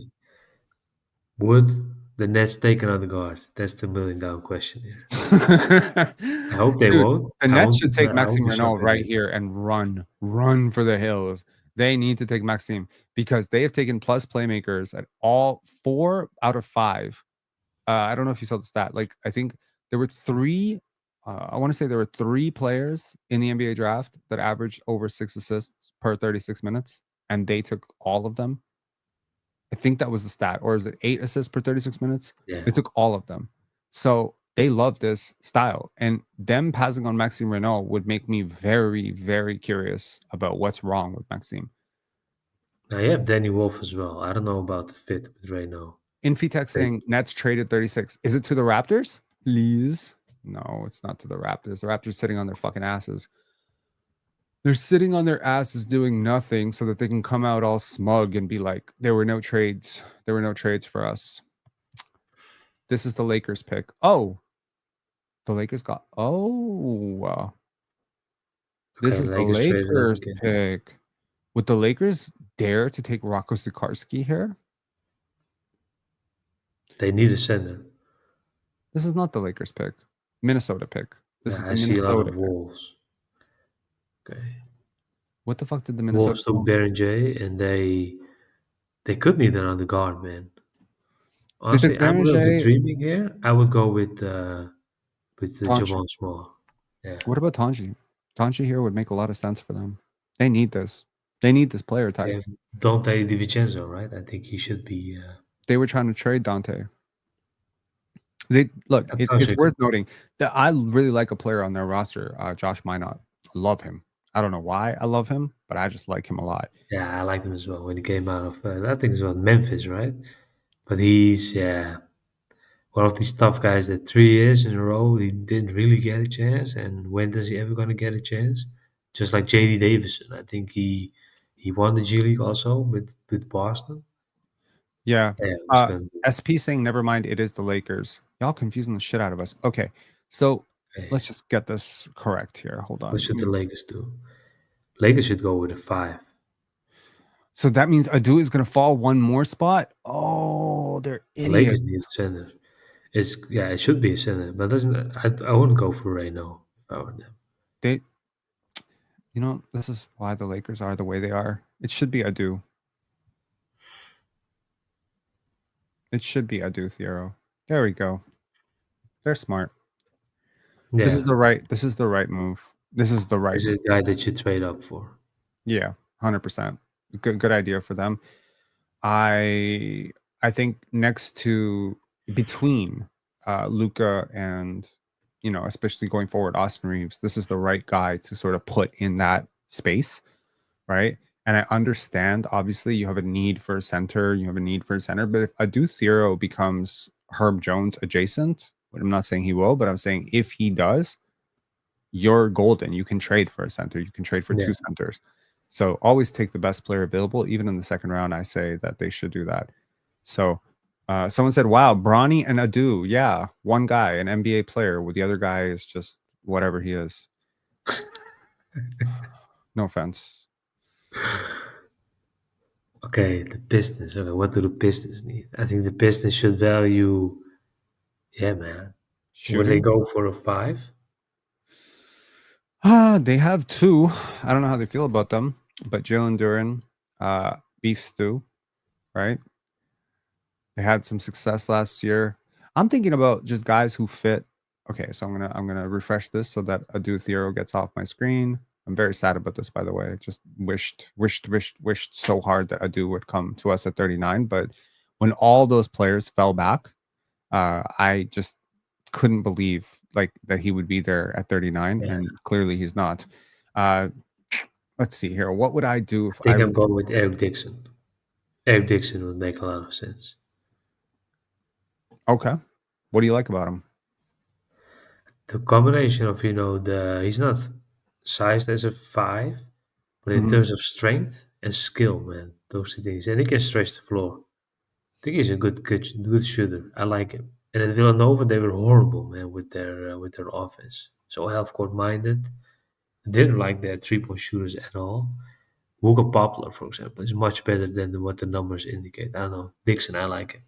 He can score 15 points a game. I would say the same thing. I think he was one of the best players in the Big East by far. But he had the I, production. I think he scored over 22 or something crazy like that. I really wouldn't be surprised if that's the Raptors guy, to be honest. They seem to value this type of player. And yeah, like the shooting got so much better year over year over year over year. This is a guy who went from a 25% 3-point shooter to a 40% 3-point shooter on super high volume, like Yeah. insanely high volume. Last year, he took 13 threes per 100 possessions. To put that into context, that is more than John Tandre. So 42 points per 100 possessions. This is dominant shit. 8.5 box plus minus. How is he as a defender, though? Shaky. It's more so that's why you fall, right? And he's older. I think he's almost 25 now.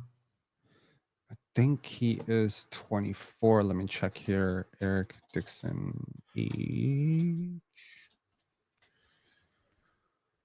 He's 24. He will be 25 in January. So yeah, he's older.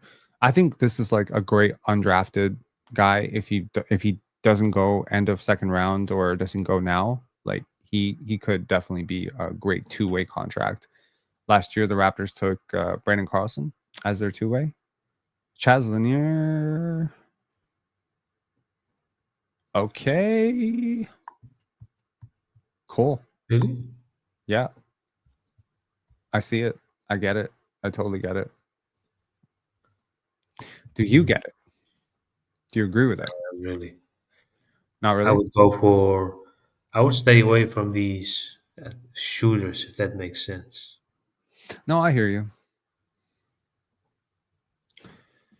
Okay, let's see here. But they might, hedge for Ausar Thompson. He's not a shooter. And maybe you want to surround him with more shooting because of it. For And sure. a guy like Isaiah Stewart, not the same position, but yeah, he was also promised to develop a shooter, and I didn't really see it happening. Mm-hmm. I don't know. I mean, Chaz Lanier, like really known commodity. Obviously, going from North Florida to Tennessee, you'd expect a drop off because the SEC is a harder conference, but there wasn't a drop off. There was a rise up. So this is a little bit of the John Tandre thing of like, wow, what a year, right? And he goes from being crazy, he's crazy efficient, right? 39.5% 3-point shooter last year, 44% 3-point shooter the year And before. Crazy high volume. 16 attempts per 100 possessions. Over half his shots come from 3. So you're betting on this guy becoming what? Isaiah Joe? That type, maybe. So that's interesting for sure. Yeah. It's not the worst. Not the worst idea. That could be, man. It's so crazy because what happened? It's already been picked. The Spurs are on the clock right now. Okay, who did they pick? Chaz Lanier. Oh, it's already been said. Chaz Lanier, yeah. Yeah. Okay, so there's one more pick between us Nah. Okay, this and is Maxime the game Raynaud, plot and twist. They're gonna pick Maxime Raynaud. Wembanyama's gonna say, "Take my guy, Raynaud." Fuck, man. They're gonna take Raynaud. This is the second time I get fucked over by one of my Wembanyama's gonna favorite say, "You prospects. gotta take my body and bring him here." Take Raynaud. Oh, man. I forgot that the Spurs were picking 38th, man. They're gonna take Maxime Raynaud. And so Yeah, I we're think stuck. so. So okay, so Markovic falls to us, Watkins falls to us, Tui falls to us. Oh, someone Not the says worst it's the place to be. Pacers. What? Pacers pick. Oh, thank God. Wait, they Is also it? value guys like Maxime Raynaud. Why does it say Spurs then? I don't know.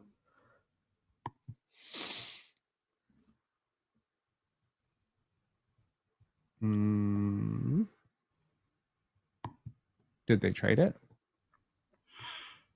Oh, okay, got you. They traded it. When?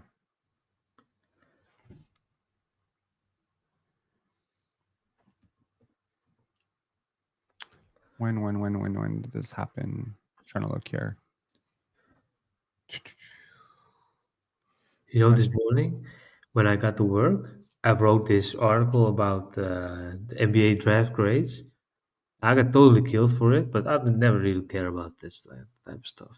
But I made 2 mistakes in the first round, man, because of this trade. Can you remember? I said Riley went to Utah while he went to Washington. And then people helped out, man. They commented, hey, you got the team wrong, etc. So I adjusted it. But yeah, man, in the second round, I think I'm going to make at least 10 mistakes with the teams, man. With the trades, crazy. Yeah. Okay. The Pacers going to take, they should take a 5, man. They need a 5. I mean, What they it's do. almost worth thinking if they traded this pick and they didn't know Cam Raynaud would be there. Jones? Okay. Did they pick Cam Jones? Yeah. Maxime Raynaud fell to us, and we're not going to pick him. Fuck. We're not going to pick him. Why do I get this feeling we're not going to pick him? If we pick him, I'm going to flip. I'm going to be so happy if we pick him, but we're not going to pick him because we're idiots. How could you Well, not one of the pick a things- post-hub big? Maybe the Raynaud stuff will be an agent play, man, where he says, just like what Austin Reeves did, don't pick me. I want to be an undrafted free agent, and we're going to sign. I don't care. I'm going to picking bet you. on myself. I give a shit less. I'm picking him. Don't report. I don't care. I don't know, man. I can live with Raynaud go to Raptors, but I would avoid taking a center, man. Why? We don't have a backup center. Woolrich is not backup center ready yet. Raynaud might be. Defensive liability aside, I just trust his offensive, like how we like to play. Post hub, guys who make plus. Like he's good at that, man. He can shoot. We don't have a stretch big. But we're gonna end up taking Jamir Watkins or Markovic or Proctor. Cam Jones is gone, right? So no Cam Jones or So you Tandre. want a 5 for the Raptors? Huh? You want a 5 for the Raptors? Do I want a what? Yeah. Do I want a 5? I don't Yeah. care about the 5. I take best player available all the time. I wouldn't touch Death 4K saying Watkins Raptors. I wouldn't be mad at Jamir Watkins. Wouldn't be mad at it at all.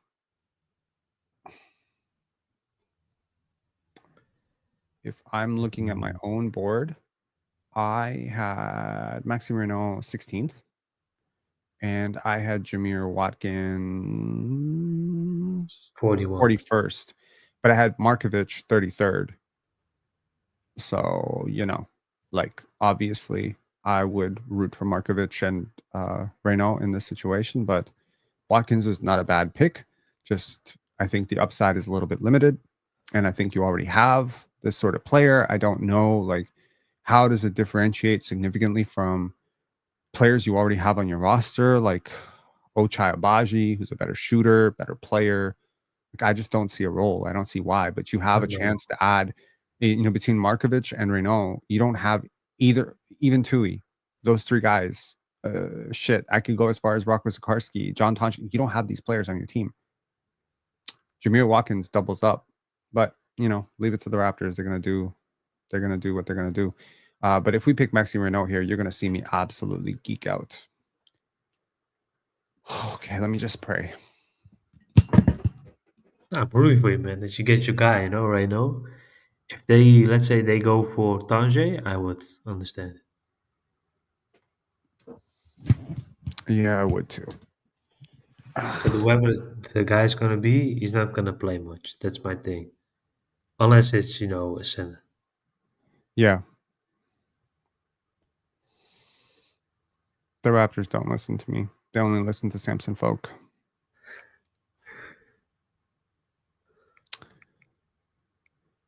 God. 18, 17, 16. No, I think the timer is wrong, man, really. I think the timer is The because of pick the is in. plays. It Yeah, says the pick is in.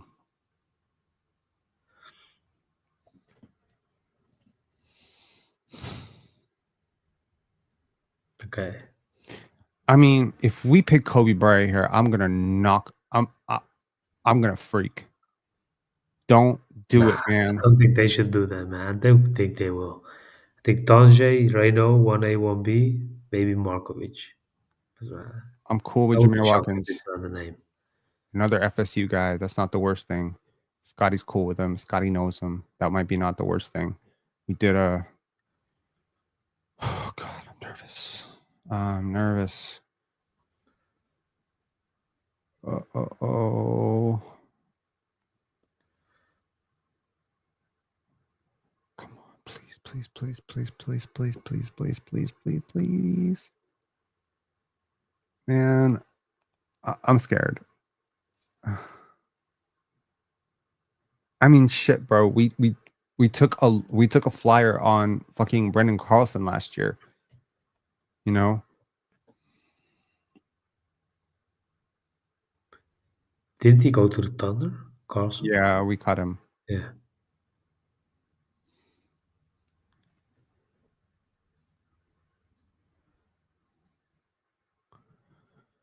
Why is this taking so long? What are the Raptors thinking? Elijah Martin. Ugh. Nah, makes sense, man. Does it? Defensive stopper.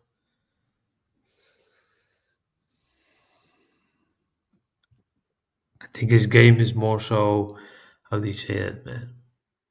I hate that term 3 and D. Doesn't make any sense. But that should be his role. I think he's 6'2", but he can guard up to 3 positions. He's a tough, feisty, how do you say that? Great pick Feisty. and roll defender, man. I like Feisty. him. I think it makes sense. Makes sense. You have Jamal Shead, who's a true floor general. Doesn't really add up if you take another guy like that. I think they are going with guard depth. Nah, decent pick. I don't love it, but I don't hate it either. Okay, who the hell's picks is this? The Wizards didn't trade it. I think they kept it. The Wizards Right. trade.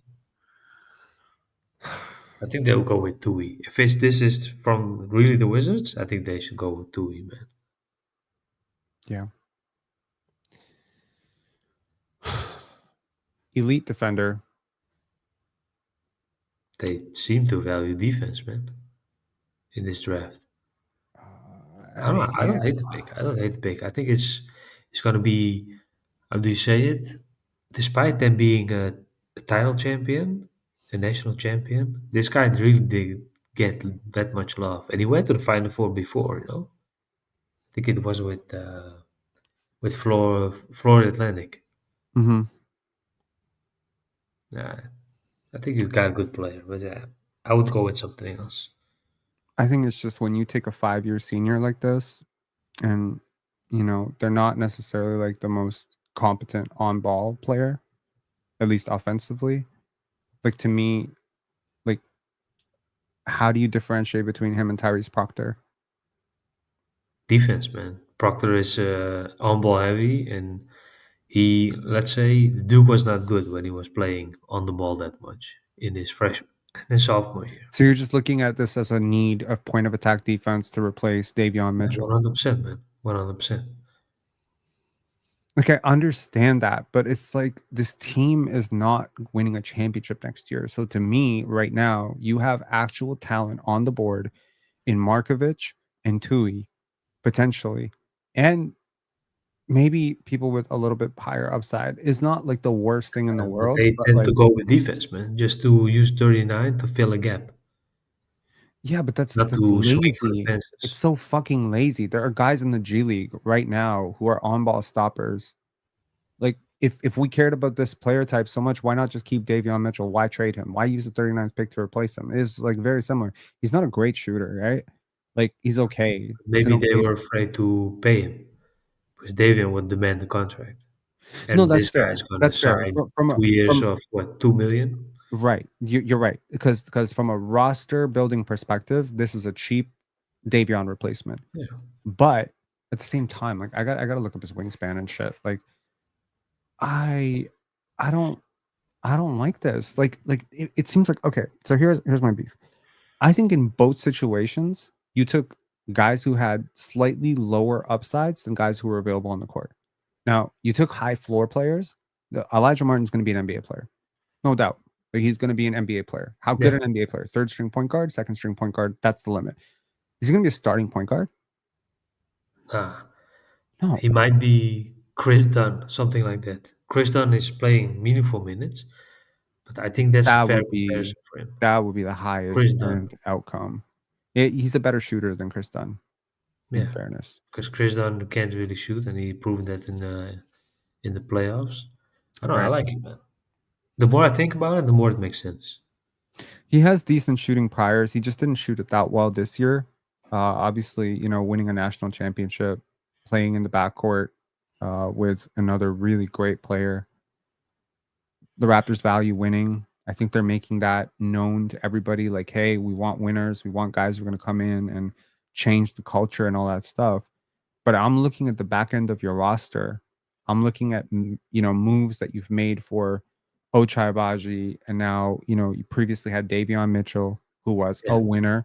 You brought in Bruce Brown, who was a NBA champion with the Denver Nuggets, winner, right? They seem obsessed with this concept of players who win, but it's like, I mean, I get it, I understand it, but this is like the same lazy logic that gets you signing Contavious Caldwell Pope to $20 million for the Orlando Magic. Like, oh, we got an NBA champion. It's like, meh, you know. Me personally, at this point of the draft, I am still batting on upside a lot, and I would have taken Javon Small over him. I yeah, would but have they taken. might value the guys from last year to continue developing them. Chomchi, Jamal Shead should play minutes. It makes sense. I think they just value the pick and combine it with the money they're gonna pay him. I think he's gonna get a guaranteed deal. Should be at 39. And a guy like that, and you have a cheap contract. Who knows what happens? Maybe Shea doesn't work out, this guy can play. Yeah. I find it I have very no hard. idea where we are, man. Are we still at 40? Yeah, the pick is in. Fuck this team, man. I'm moving to San Antonio. I'm done. Someone aggregate that. It's frustrating, man. Mike Peavy to the Wizards. Yeah, that makes sense. Great pick. Great fucking pick. And Maxime Raynaud continues to fly down the board. Just high floor, no long-term potential. I think that's the biggest thing that I came across. I wrote about him, I think 2 months ago when I watched him. He played lazy, man, but he's such a good team defender. But Yeah. Georgetown sucked, and he didn't really care anymore. Yeah. And the jumper was the big question, and he answered that there. But he's another guy. He went to the same school as Dink Pate. I think his dad coached both. PV's a good player, but yeah, he's not a needle mover in my opinion. He's just a good, and they need some experience. They need a guy with some high floor. I think he's gonna play for them. PV. Yeah, that's a good pick, man. Washington did some good stuff. Okay. I'm going to pull up a little bit of information about Elijah Martin for our fan base. Someone saying, you've never seen me this mad. I think it's just because of who was available and how much I do like Maxime Raynaud, and it was just kind of frustrating to see us pass on him, but whatever. And we need the type, right? Okay, this is where Renault goes. If the Warriors are the owner of this pick, they take him, man. Yeah. Okay. Let's take a quick look at let me just see here. Elijah Martin on here.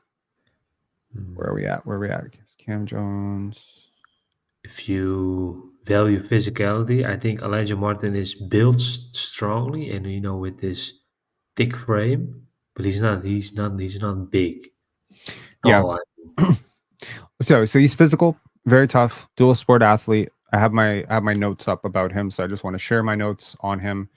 Decent free throw shooter, high volume 3-point shooter, took over half of his shots from three.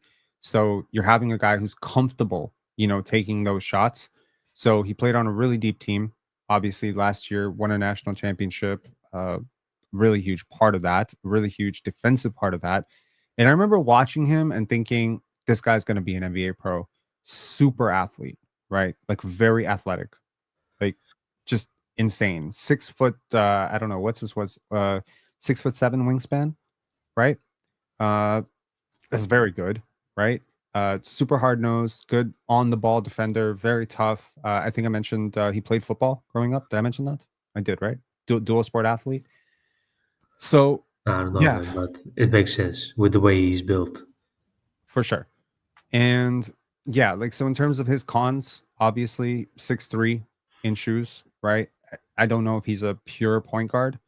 He doesn't have necessarily like a handle to be like a lead guard at all times. He's going to play off ball a little bit. So once again, the fit next to Brandon Ingram and Scotty Barnes is taken care of here. You're getting two dogs defensively in both him and Colin Murray-Boyles, who are NBA ready contributors right now, which is actually pretty wild when you think about it. Like that at 39, like Yeah. if you were going to pick Markovic, not NBA ready at all. If you're going to pick Raynaud, probably not NBA ready right now. This guy is ready to play NBA minutes right now. So in both cases, you have makes prioritized. sense. Yeah, you've prioritized the guy who can come in and play right away. This is not going to be a guy who's going to need massive G League time. Like he might take a couple months in the G League, but this is a guy who's more NBA ready than Grady, Jacoby, any of these guys, Ulrich, any of those guys. So I don't think he's necessarily the greatest passer at all, but he does remind me of some of my favorite players. And when I was watching him, he reminded me a little bit of one of my favorite players, which is Cason Wallace. He has elements of Cason in his game. So here's the I thing. think The Raptors are it's not a sexy clearly... archetype. It's not a sexy archetype. I think that's the main issue. You're Yes. getting a rotational piece, and It's that's Patrick. valuable at 39. You've basically tried to draft Patrick Beverly here, in a nutshell, Yeah. right? Patrick Beverly, Cason Wallace. This is the guy you got. So overall, this is going to be a fan favorite. This is going to be a guy that a lot of people are going to like. This is not the highest upside archetype, but if it works out, it's a very valuable archetype to a team that's looking to win basketball games. If you sign him to a 3-year deal or a 4-year deal, this guy's going to provide plus value on that immediately. I think he's a better defender than Jamal Shed. I think he's a better defender than Emmanuel Quickley. He immediately becomes, I think, your best point of attack defender at the guard immediately. Super and athlete. Davion can play minutes. This guy can play minutes. I believe that. For sure. I think it So, makes sense. yeah. So it's a good value pick for the Raptors. I'm sorry to, be all sour initially. Sorry, guys. I felt like Carter Bryant, Maxime Raynaud would have been fucking dream come true. And we leave the draft with these two defensive specialists. But look, defense wins championships. The Raptors just watched OKC do this. And I think they looked at this draft from a copycat viewpoint and said, which players here would OKC take on their championship team? And Elijah Martin and Colin Murray-Boyles are very similar to Cason Wallace and Lou Dort. Like in a lot of ways, that's kind of what you're aiming for with this. And I think in the age of the new CBA, these picks are really being used as players as opposed to just assets. Now, I talked about this earlier, and we'll get back to the draft coverage, but I just kind of want to have like the debate about archetype versus player, an asset versus player. So, for instance, if Markovic works out and Martin works out, one of these players is a greater archetype, an asset, like in terms of a trade piece. There are teams that consistently, like the Sacramento Kings, they're always looking for what's the player that can help us now. I think it's impulsive. They picked Davion Mitchell, 4-year senior, Baylor. They picked Keegan Murray, 4-year senior, Iowa. They're picking all these older guys. Now they pick 5-year senior in what's his name? Colorado State. Oh, Nick Clifford. Yeah, Nick they Clifford, took him right right? last night. They took him, and I mean, I like Nick, but it's like when you're always going for like the older player, you're looking at who can help us win right now. I think the Raptors' 2 moves here have shown me they're not willing to be patient. They're not willing to wait 3 years, 4 years for a player to develop. They've taken 2 players who can literally step into the rotation next year potentially, And I think what this does is it allows some interesting cap flexibility because Yeah. now you can do a 3-for-1 type of trade for Lauri Markkanen, and you can gut out some of your depth, and you'll be fine because you actually have players who can step in. If you look at the Raptors rotation right now, their center rotation consists of basically Jakob by himself. It's like we're not bringing back Chris Boucher. You can consider Ulrich Shamshi back there, but he is probably going to be two-way or G League bound. Power forward is like busy, is a lot. Mobo, Boyles, potentially small forward is like Yeah. really busy. Scotty, Ingram, Grady, Ochai. Wow. He's got a lot of wings. So here you got kind of a small wing and a small guard. Both are very pressure physical defenders. They're going to make your practices really intense. I think they're going to make your players better. I think he's going to make Jamal Shed better, sorry, not Jamal Shed. I think he's going to make Emmanuel Quickly better as a defender. Yeah, so he's a dog, man. He's a dog. Raptors got a good player. I would have preferred somebody else, but that's because I have a very different timeline for when I want the Raptors to be good. I'm not thinking about next year. I'm thinking 3 years down the line, 4 years down the line. I care, and I just think Yeah, but Maxime it's a Raynaud, healthy balance that you need. You can't always swing for the fences, right? Ulrich, as you said, G League bound, you want to develop him, but you want to fairly develop. Not like the Jazz. We take a guy to develop every year and basically, and you never give a guy really a chance. I think that's the other side of the coin. If you think about that, the Jazz have too many of these guys. Do you really want that? I don't think that's a good thing either. I know, I hate the pick. yeah, yeah. And to your point earlier, he is the first player ever to start on 2 different teams in a Final Four. Hey, that's awesome, man, because he brought Florida Atlantic to that Final Four team, I think as a sophomore, and now he won it. Yeah. And we see Kobe Bryant went to the Warriors, and I don't know who owns this pick, man. The Suns pick, sorry, the Kings pick. Who owns it? Should be the Kings themselves, right? It should be. I don't know, I have man. no idea what they were going to do. Manny Gill is saying free Maxime. Honestly, when a player slides 15 slots like this, I think everyone starts to wonder what's going on. I could have seen Maxime going 29, 30, 31. That wouldn't have been surprising, but I had a floor for him at 32 for Boston. So now that he's been passed on this many times, you're wondering, is there a health issue? Is there personal Maybe it's an stuff? agent play that he Or wants that. to be an undrafted free agent. That too. The Kings probably picking a 27-year-old. It could be, man. Dixon's almost 25. And Dixon makes sense for them. That's the crazy part. Could be Dixon. Maybe. But yes. So overall, if I look at this deal, I think I have an aversion to small guards. That's my problem. I have a bias. I don't like small guards. I wasn't super stoked about Jamal Shed last year either. Then I fell in love with him. So I'm sure to everyone out there, there you go. Okay, I'm going to congratulate my friend. My guy is very very big Kings guy. He's a Kings media member. Oh man. Yeah, the Kings have a good draft, Raynaud. But is this the Kings is really his pick? I think I'm not trusting any of these picks anymore, being the owner. I agree. I'm just gonna leave this message for my friend. Yo, Leo, we're on a live stream right now. I just want to wish you guys great. Now what the hell am I saying here? I want to congratulate you. I'm wishing you in front of 670 people on picking up an awesome fucking player in Maxime Raynaud. I had him top 20 on my board. I love him. Y'all killed the draft, man. Maxime Raynaud and Nick Clifford is an awesome draft. Good luck, man. Okay. Yes. That's a great pick for them, man. That's awesome. Yeah, that's good. But another soft big who doesn't protect the paint. So now let me rip the pick too. But yeah. I'm happy for him as well. He doesn't have to move far. He's in Stanford, right? California. And he's going to Sacramento. Yeah, good pick. Yeah. Zigsaw Puzzle said, what about Big Ox, Rob? No, I think I can speak for Big Ox when I say this pick doesn't matter. It's not going to matter. Nobody cares, about the pick is not going to Sorry, I was having a debate with somebody earlier today about how these picks don't matter because they're not contributing to a championship right away. Okay, Jamir Watkins, best The available. Jazz. Yeah, man. Okay, well, I'm glad that the the slide stopped, but now I'm thinking Markovic, Zakarski, John Tandre, Tyrese Proctor. Interesting, man. There's a lot of interesting talent on the board. Can't believe Maxime Raynaud went 40, man. That's a fucking crazy. And now I'm like second guessing myself because it's the Kings that picked him, So now I'm like, are the Kings using Bleacher Report's mock draft to make their draft selections? Like they just picked they picked the right guy every single time. Oh boy. And yet, interestingly enough, the Kings pick another 22-year-old. Nice.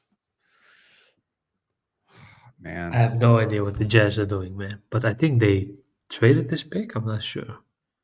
I don't know whose pick it is. Yo, chat, let us know. Whose pick is this? Barry Gamble is saying, yo, Rob, the Kings just took Raynaud. Yo, man, you 5 minutes behind.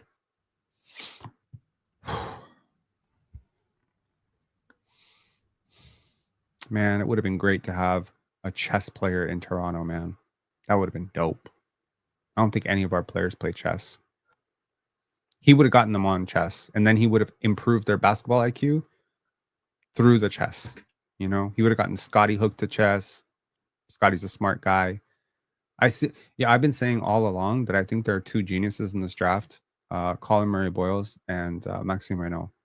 Like listening to them speak, just get that feeling that they're just insanely smart guys.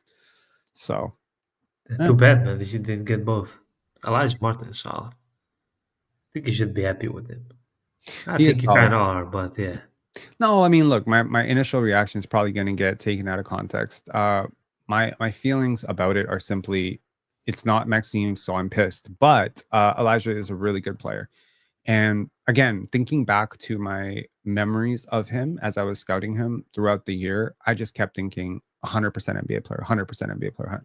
Every time I saw him, I was like, he brings a certain need. Yeah. And this team needs some point of attack defense. So I can live with it. I think it's a decent pick. It's a logical pick. And I see someone saying this is the Washington pick. If that's the case, I think it's Tui, but I'm not sure. Yeah. I think Tui would be a good one for them. Yeah, it's just like now we have 3 small guards. Jamal Shed, Emmanuel Quickly, and me personally, and this is the way I would build a team, I wouldn't have anyone under 6'3" on my team. Unless it was necessary. I don't think I would have a single player under 6'3". We got three players under 6'3". So it's like in terms of switchability, maybe it helps that your 6'3" guys have long arms. Maybe that's but only one is going to play. Only one is going to be on the floor. Oh man, Darko's going to play 2 of these guys together all the time. I feel it. I feel it in my bones. But yeah, like I mean, we like wingspan. Elijah Martin got wingspan. Like athleticism, Elijah got that. I'm curious. I think it's also like they're scaling up. What do we teach well versus what do you do well, right? In terms of teaching him how to be a floor general, I think we can do that. I think we can teach him to be better. Yeah. But again, it's 39. It's more so what's the expectation. I think 39 is rotational player, 10, 11 men on the roster at best, and then you kill it at that pick. I think it shouldn't be really more than that. Yeah. And I think if you can beef up his shooting a little bit, I'll say this much to any Raptor fans who are maybe taking my initial reaction too much to heart. I like him way more as a prospect than I liked Fred VanVleet. Way more. I like him so much more than I liked Fred. And Fred was another guy who was a big time winner in collegiate basketball at Wichita State. And yeah, I walked away from Elijah Martin thinking this is going to be a solid NBA player. Like I never thought, oh, this is going to be a guy who's going to be in Europe. Jamir Watkins goes to Utah. So that's interesting. I think the Wizards, man. I think they traded this pick for the Clayton pick, the Walt Clayton pick. Yeah. So I think he goes to Washington. This is going to Washington. Washington just got another good one. I love it. Yeah, man. I love this. At 45 is the Lakers pick, and it went to Minnesota. So I'm pretty sure on these 2 picks, man, but I'm not sure on any of the other picks. So 45 should be Minnesota, And this pick, yeah, man, I don't know who owns it. Does anyone know who's owner of the 44th pick? It's crazy, man. I'm out of logjam. That's what I hate about these things. They always keep the owner of the original pick in the picture. Why do you do that? Yeah. Okay, let's see. The Lakers sent 45 in cash to the Timberwolves. So this is now number 45 is to the Yeah, the Wolves. Timberwolves. Right. Yeah, So 44. Who's 44? Is it OKC? I can't imagine they. 44. Let's see here. Let me search Sham's picks for 44. That's the easiest way to do this. If it's the Thunder, I would go with an upside swing development via the G League, OKC Blue. I would go A- Roco Zakarski to develop, but if they need a player for depth, I would go with Tui. I think they will go with one of those two. Should make sense. I think I Tui don't makes think a lot he's of would go with What about Markovic because Markovic? Why not? I don't think Bring back Poku. if you value his feel as a passer, yeah, it could be, man, because they bring the ball up the floor and then it's the entry pass above the break, handoff or something else. I think whoever this guy's going to be is going to play for them Yeah, because they have to pay some guys and consolidate their roster a little bit. okay, so Young Lightskin saying Tankathon is the only place that shows the right team pick. So we're just going to go over to Tankathon, and that way we're going to have no more confusion. However, Kobe Bryant went to the Suns, not Golden State, which means the Suns are officially clicking on gas. But I wouldn't have picked Kobe Bryant personally. But lights out shooter, one of the best, most impressive shooters I've ever seen. I'm just not sure what else he does. But plus size shooters are still valuable in the NBA for sure. Yeah. Yeah. Hi, I'm Dirk saying, how are we feeling about Ryan Nembhard? You mean if he goes undrafted? Interesting pickup for the G League, but we just picked a guard. So yeah, I'm curious who is going to fall out of the draft, right? I don't think it's going to be Markovic. I think he probably has a promise somewhere in the 40-50 range. Is Ryan Nembhard? Yeah, bro. He's his brother. He's his brother. He looks just like him. Markovic. Is Markovic? No, I don't know. I was thinking about what if he's just a simple stash pick. I mean, could be. He's too young. He can always stay and come over later. And that come over later is always dangerous because it almost never happens. But Right. I don't know. I think if Zakarski is getting picked, it could be a stash as well. Why would you bring him over? Right. This is where the boring part of the second round comes, man. Because after the 50s, the guys are going to pick almost never play because the good guys, quote unquote, will go undrafted and pick their team themselves. Right. And I don't follow the NFL, but it feels like we're entering the 6th and 7th round or something like that. But so many great names, man. It's still fun, you know? Yeah. I mean, this is going to be updated with, okay, so let's just recap the, we don't have to recap this, but we can recap the second round so far. Rasheer Fleming goes to Phoenix. Noah Penda goes to Orlando.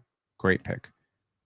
Right? Yes. Okay. I love So the original pick is, oh, wait.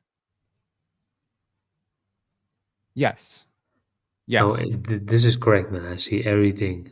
Cam goes to the Okay, got you. Pacers. Okay, perfect. So Sion James goes to Charlotte alongside Ryan Cogrenner, which caps off 4 winning players that they draft, which includes Con Knipple and Liam McNeil in the first round. Janai Broom goes 35th. Good spot for him. Adou Thiero goes to the Lakers at 36. Shaz Lanier goes 37 to the Pistons. Cam Jones, great pickup, 38 to the Indiana Pacers. Elijah Martin, national champion Elijah Martin, 24 years old next year. Elijah Martin goes to the Raptors. Micah Peavy goes to the Pelicans.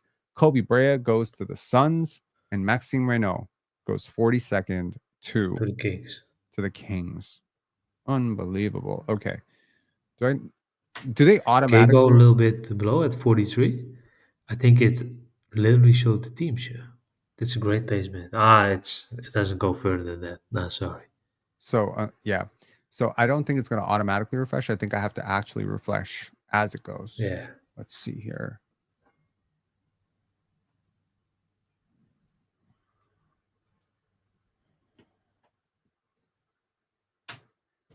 Just gonna madly refresh like a crazy person until I see it. Okay, we give it some time. Okay. Hey, the Suns have a lot of guys, man. But Brea makes a little bit sense for them. But I worry about the injuries, man. Yeah.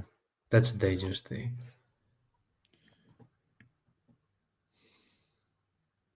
Okay. I'm thinking about the names for the Wolves, man, at 45.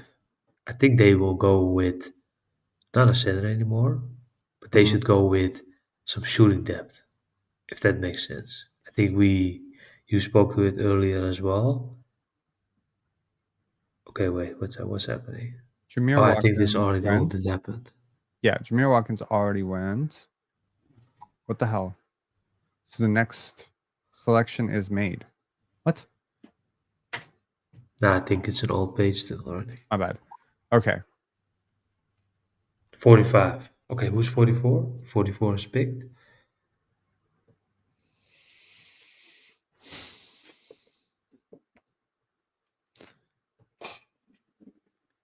So 40 44 is is not up to date, man. yeah. Let me check the wiki. So it might be 44 Brooks Barnhizer goes to the Thunder, I think. Yeah, Brooks is solid, man. I think Brooks suffered from an injury during the season, but Brooks Barnhizer is a solid player, man, at 44. Damn, man. If he goes really to the Thunder, they got a winning player, man. I forgot about him. Brooks Barnhizer. He's awesome. I wrote about him, I think, 4 or 5 months ago. He fits that tall ball in the mold, 6'7", 6'8", streaky shooter. But this is Mhm. a guy that can play there. I think he's gonna play for the Thunder if it's the Thunder pick, but should be the Thunder pick. Feels like a thundery guy. Yeah, man, he makes a lot of sense for them. I like that one. My guy Jamai Mashak at 30. Would I'm rooting for you him. consider LJ Cryer at all in terms of two-way pickup undrafted? Yeah, You would?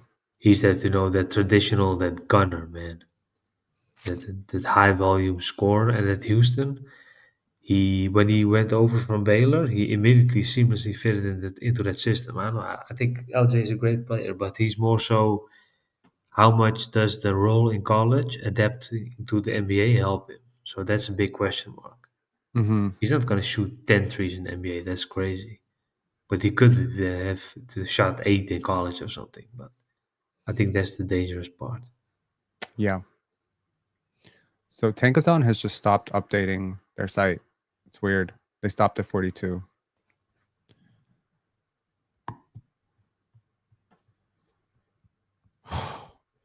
Joshua Avery saying Overich recovering from injury though, gonna take time to recover that and adjust the NBA game. So he will be ready for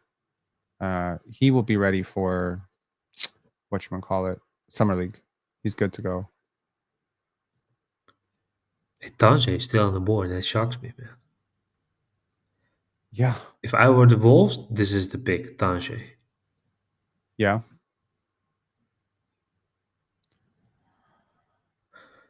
Okay, this is a good one as well, man.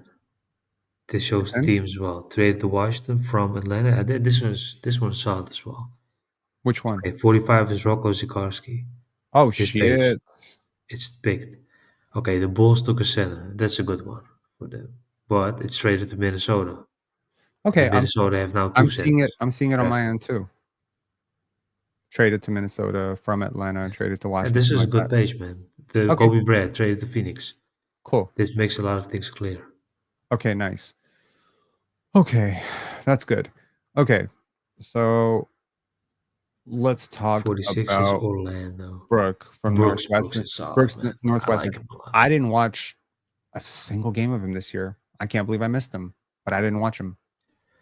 And the team they always outperform. If you look at these yearly previews, Northwestern is 12, 13, the Big Ten. No one takes them serious.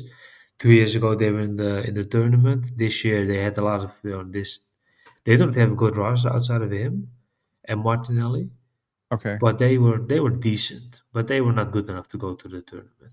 But this guy is solid, man. I think this guy is recovering from injury. So is he ready for summer league? I don't know, but this is the combination of volume shooting and the scalable game from a ball at that size. I like it, man. Barnheiser is solid. He's a solid player. Where would Classic you? OKC type of pick. Yeah, where would you have? Okay, so just look at his numbers in the Big Ten for a second here. I'll pull them up just very briefly for I think I everyone. had him as early second rounder or something, man, in that range. But after the injury, I was not sure what's gonna happen. Right. I'm just going to flash his stats on real quick, just in case people want to learn about a new player. I certainly am very, very curious about what his stats look like.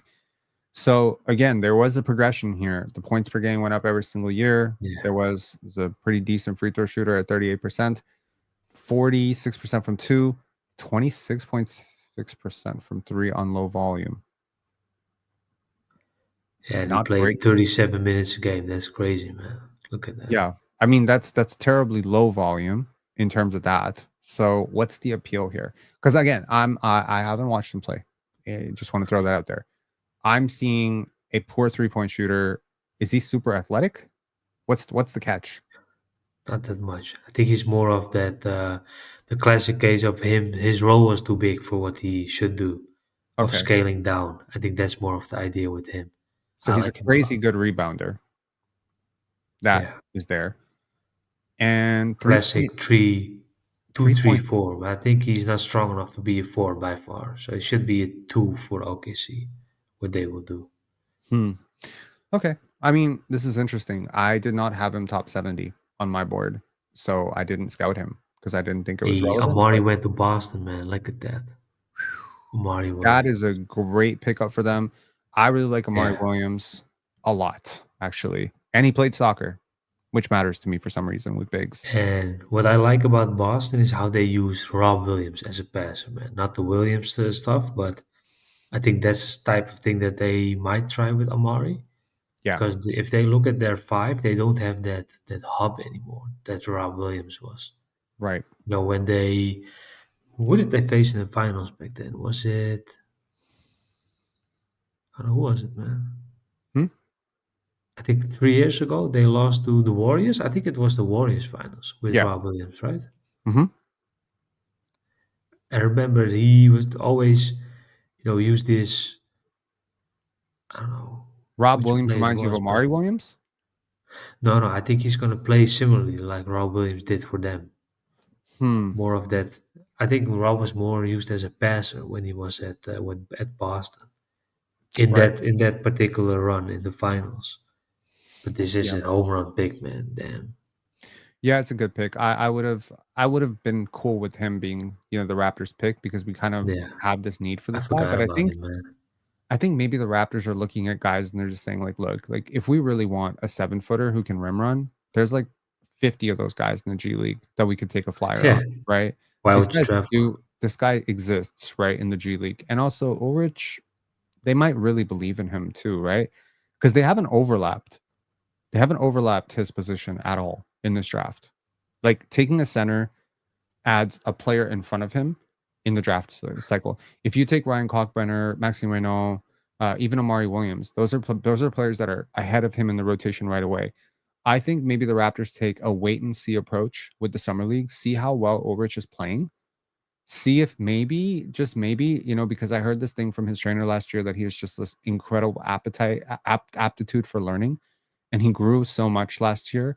And I'm talking to people who are close to Ulrich who are just like, yeah, like he's so dialed in, so focused, learning the game so fast, picking up the game so fast.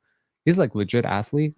So maybe he can be 12, 15 minutes a night off the bench. You don't need more than that. Scotty can play small ball Yeah, 5 for you. Colin Murray-Boas can play small ball 5. You don't need a center like that. Yeah.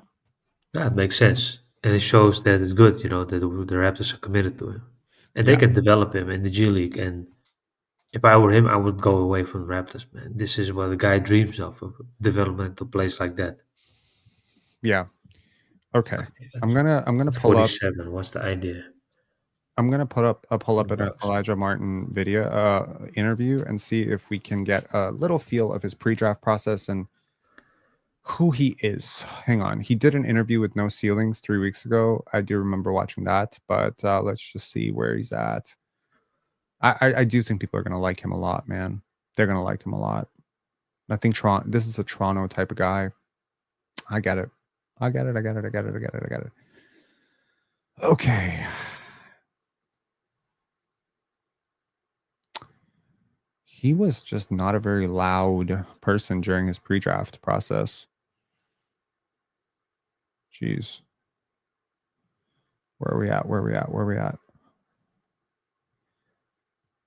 Let me see. 47. Yeah, still 47. Okay. Bucks. Okay, what do the Bucks need? I think they need basically everything. The Bucks really do need everything. You're not lying. Okay. So But they will probably go with a shooter. Tandre makes the most sense, man. yeah. I would go for Tandre if I were them. The crazy part is, look at this list of names, man. They're all old players. Which players? The The guys ones who are getting left? drafted. All Yeah. seniors. Elijah Martin, PV, Brea, Watkins. Barna is a 4-year senior. Amari Williams. They took all the old guys, man. Yeah. Oh, but they Okay. took Markovic. Look at that. Oh, wow. Bucks. Good job. Good job, guys. Good job, Milwaukee. Y'all cooked up there. I guess the Raptors just refuse to. Are the Raptors traumatized by Grady Dick? They're just like, we're so traumatized by this guy who can't defend. We refuse to guard. We are not drafting another guy who has defensive issues ever again, which explains how they passed up on Raynaud and Markovic. They're just like, no. Because when I watch Markovic's tape, Yeah. obviously the offense is very tantalizing. The player type is very tantalizing, but the defense is ridiculously bad. Yeah. So Yeah, but come on, man. Look at how the second half of the season went. One of the top defenses, and they continue to build with that. I think I like it, man. right. I think it's a wise decision. Why would you draft 20 points if you potentially give up 25 instead of a guy that can save you 2 points, 3 points? These margin of error improvers. I think it makes sense I agree. to I'm gonna pull up a real quick interview with Elijah. Hang on one second. Elijah Martin. We're just gonna get a sense for his personality, just for anyone who hasn't heard him speak. This is an interview with No Ceilings. Just check this out. No Ceilings. We are on Florida, where he is now an NCAA champ, mock draft and stuff like that. Super stoked to have you. Coming out of high school, you were actually a really talented quarterback. Do you think that having that multi-sport background has helped you as a basketball player? For sure. There's certain movements and stuff like that you just get from playing football, and just the toughness and the grit, like the physicality that comes from a football background. You know, that helps with basketball as well. So that's something I'm very proud of doing, which is playing multiple sports like football, basketball, baseball, track. I tried soccer for 1 year. You know, that's one of the things that I'm just really proud that I did growing up. Yeah, man. I mean, it pains me to say that sometimes, but you know, so you gotta call it how it is, man. Productive Elijah Martin season at Florida this year. About preseason more, you know, I was in the gym like a madman, and you know, I just wanted to build a relationship with the guys, you know, because I knew like, if you want to be a deep team, you want to be a strong team, that team chemistry and bonding is everything. And once we did those two things and the season came around, it was just all the momentum and all the confidence in the world. Yep. And that's why he was drafted. Okay. Karen Hall saying the cross pendant, he'll fit right in. That is very true. The Raptors have prioritized drafting people of faith, not specifically any specific faith, but just people who have a very faith-based way of thinking about things. Yeah. Typically, and I'll say this just as a personal thing, of I look for people in faith, because some of the best people in my life are people of faith. A lot of people in my life. I'm not saying that I'm like against people if they're atheist or whatever, that's fine. But when I meet somebody in my life, typically people of faith tend to be, at least to me, people of service, people who are willing to give themselves to a greater good. That is very important in building team chemistry. I think it's terribly important. So Jacoby's like that. Carter Bryant was like that. I have no idea if Colin Murray Boyles is like that, but Scotty is very much like that. So these are very important things to bring up. But I love him right now. Just listening to his interview. I haven't listened to a lot of his interviews before. I didn't think that he was going to be our pick, so I'm going to do a lot of catch-up scouting before I do the video on him. But again, my initial thoughts watching him play, but we're like, this is an NBA player. There's going to be a guy who can guard at the NBA level. He's a dog. He's super athletic. If we can figure out the jump shot, yeah, I see your Chris Dunn, Cason Wallace, Drew Holiday type. It's a good pick. You just being the great leader. Nah, but honestly, if he shoots 38% from three, he's drafted in the first round, at least in that range. So 38% from three. Yeah. let's see if he does that. Yeah, he's drafted in the first round, So sometimes it's good that they shoot bad, if that makes sense. If you're trusting yourself enough, you can help him develop that. So I don't know, man. I think his numbers being bad, quote unquote, is not really. Yeah, I think it helped the Raptors. You got him cheap, potentially. Potentially, yeah. Humble, how to keep him grounded. And I came up with the idea of like, just know where you started from, because that roster itself is full of underdogs, full of unranked guys, stuff like that. So we had a bunch of success, and I got with a manager. I was like, yo, you could do me a favor. And he was like, yeah, what you need? I was like, can you find an old basketball picture of everybody, just from of the journey, from the journey. And it was managers, coaches, players, it was everybody. And everybody loved it. And I think I don't remember when it was, maybe SEC tournament or NCAA tournament, when I put it out there. But I also reminded them too, like I emphasized in the group chat, stay humble, stay grounded. Because when you have a lot of people pulling on your coattail, telling you this and all of that, you can smell yourself a little bit. And I didn't want that to happen to us. I love that, man. You got to have that humble but hungry mentality. Yeah, definitely. Okay, well, if anyone wants to see the rest of this, it is at No Ceilings. Just type in No Ceilings, Elijah Martin. Shout out to the No Ceilings crew. They do a lot of good work. I checked out their NBA draft this year. They're very voluminous, very large, and growing. Very cool. This is very cool. I think sometimes I like the draft community because it's not competitive. At least I'm not competitive in this space. I'm not at all. I'm deeply collaborative. I'm always trying my best to shout out Derek Parker and his Heat Check series. Shout out No Ceiling. Shout out you. Shout out everyone doing good work. What I can't stand is lazy work. People regurgitating, repeating, not doing the work, not doing the just repeating the old takes, just consensus. No, I have the same thing, man. I think the draft space is fun. It's a lot of internal competition, but it's always about competition. You have a lot of people teaming up. And for me, it's I wanted to work alone, man. And I think teaming up is not really helping me outside of talking about the game. But you can talk about the game, It doesn't really have to team up. But No Ceiling, shout out to them, man. They do great work. Yeah, they have a lot of different perspectives. I think that's what makes them, setting them apart. But there's a lot of guys like them. I think that makes the draft space a little bit fun. I agree with you. Missed? Javon Small and Tyrese Proctor. I love it. Javon Small, man. Memphis. Shout out Memphis. Yeah. Shout out Memphis, man. I mean, look, I don't know. Javon Small versus Elijah Martin versus Tyrese Proctor. You're talking about three guards. Yeah. The smallest of the three was probably ranked the lowest of the three for a reason. For a lot of people. Because people look at 6'2", they look at 23 years old, going on 24, but the Raptors picked Jonathan Mobile last year. He's a good player. He's a really good player. He's going to be an NBA player, So I think right now the Raptors are they're showing us in back-to-back drafts that they're really prioritizing dog. Like, I think and this sounds very controversial to say, like, I don't really see a lot of doggedness in Grady Dick. Like, just defensively, he's always lost. He's always kind of disinterested on defense. He's not really pushing himself defensively. He's not really picking up. He's not really, he's not really physical with it. So you have to you think like sometimes you learn a lot from your successes, but you also learn a lot from your failures. And I think when they saw that, maybe they look at that and they say, we just want guys who are very, very tough physically. So, Ulrich, very tough physically. John Mobo, very tough physically. Jamal Shed last year. Jacoby Walter. That's 4 picks, all very tough physically. I can't speak to Jameson Battle. He's more of a shooter. But now this year, again, two guys very tough physically, probably two of the toughest. If this draft was based only on physical toughness, I think these guys go top 10. You know, Yeah. Elijah Martin and Colin Murray Boyles, two of the Yeah, most it makes physical. sense. They're Just football players. junkyard dogs. That's what you're looking for. We're drafting football players, guys.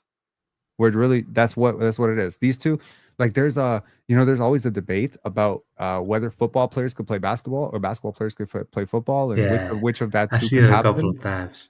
I think both of these guys could be NFL players. I'm convinced that Elijah Martin and Colin Murray Boyles would be like, at worst, decent CFL players. Maybe not NFL. I don't know enough about football, but yeah, like when I watch them play, I just they're like to follow it. yeah, But you see it with Miles McBride was the same thing. I think he was a dual sport player as well. And he brings it as well, physical body and the toughness. I think the toughness is part of you either have it or you don't. I think it's not a mindset, it's a way of how you play.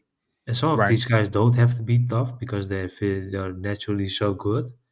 Yeah. But if you're not good, yeah, you must adjust.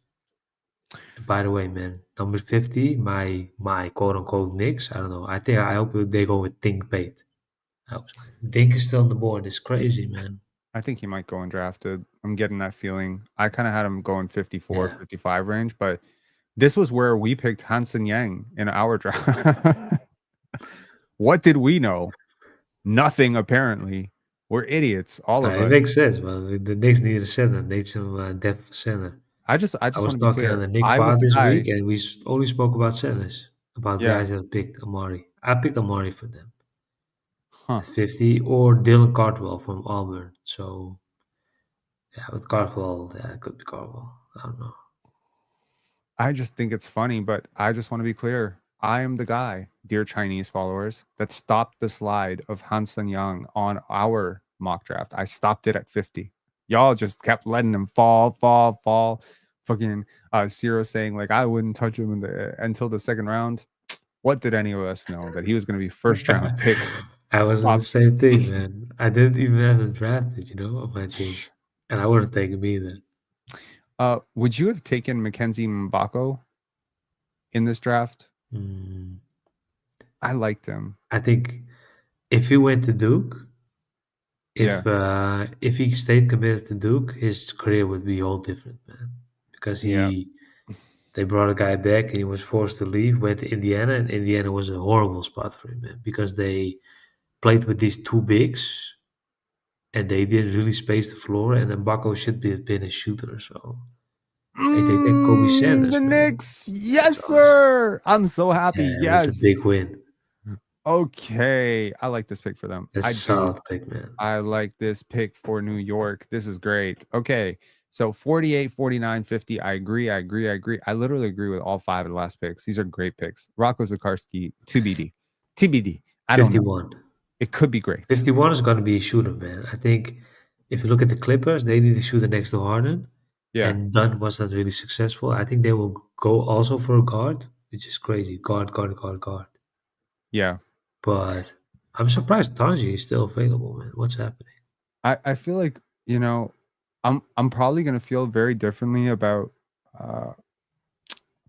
I'll probably feel differently about our picks after I watch them in Summer League and I see them in our team context and I start getting familiar with them a little bit more in the interview setting and understand. Because again, the Raptors are bringing these guys in, they're studying their tape, they're doing so much research on them. But it's funny to me that my loudest yes was for Kobe Sanders 50 and Maxime Raynaud 43. He's traded to the Clippers, man. Check that. Kobe Sanders going to LA. Oh, so even better. Even better. That's what they need.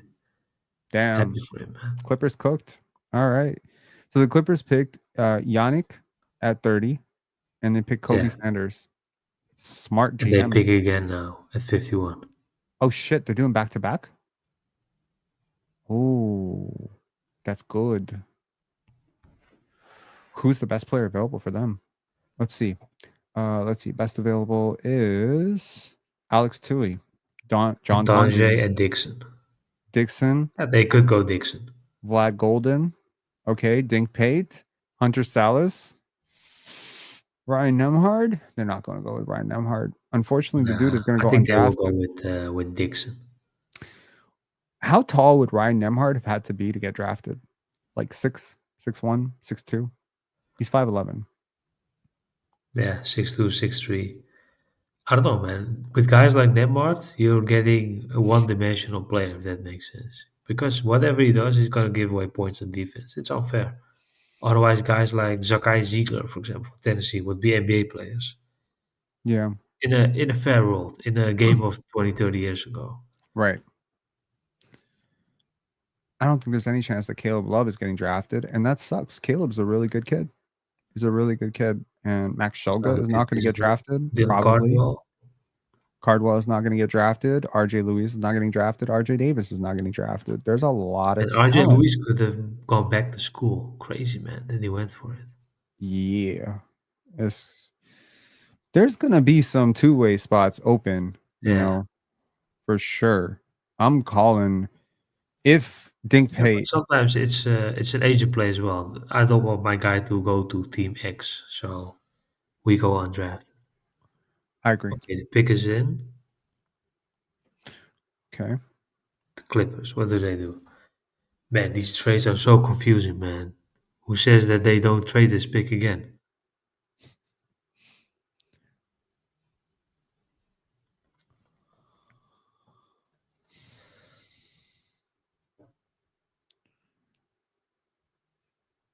Okay. We've got a few left. Okay, I will let people know that Kobe Sanders, 50th pick is crapshoot, right? Seriously, at this point, you're really, really praying that a guy just becomes a late rotation guy. Mohamed Diawara going 51. Diawara is solid, man. Diawara is very good. Diawara fits that physical power 3, power 4 mold. His game is raw, but if you look at how he, rotates and how he can play as a smaller 5 as well. Diawara is tough, man, but he's a long-term bet. If you're taking him in and he goes to the Knicks now, I think the Knicks are going to bring him over and try to develop him. They got Pacom Dadier, another French guy, and Dadier is also set for development. And Westchester is decent in the G League. Not good, but decent. Diawara, I wrote about him. I liked him a lot. I was like, okay, this guy is going to be drafted, but I hope he won't give you stash, man. So wait a second. This is going to New York. So yeah, I think they just swapped 50 and 51? I don't know, man. Why?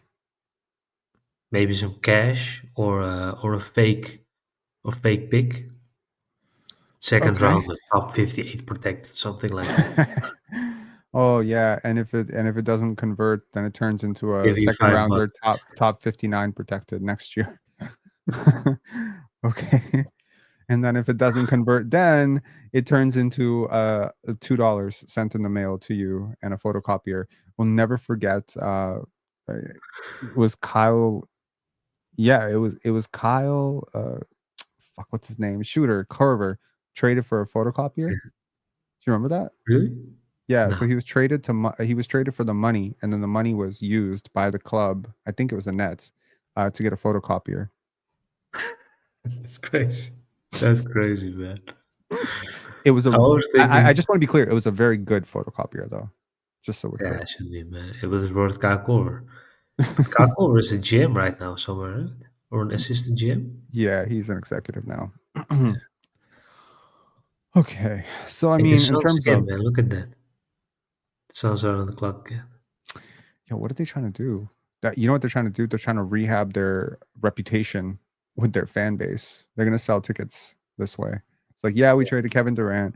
Yeah, we're a joke of a franchise, but look, we got all these guys. Okay, let me try to predict what the Suns are gonna do based on what I think they're gonna do. Alex Tui makes they won't go for a guard, man. Come on, they shouldn't go for a guard. I think that's crazy. Alex Tui? Yeah, makes sense. Or they go with a guard to develop him, and that will be Alex Tui. Yeah. Yes, sir. Okay, good move, Suns. So the Suns get an A+ for this fucking draft, and I hate it. I think so. Yeah, they get an A+ for this draft. They rocked it out of the park. You get Alex Tui, Rasheer Fleming,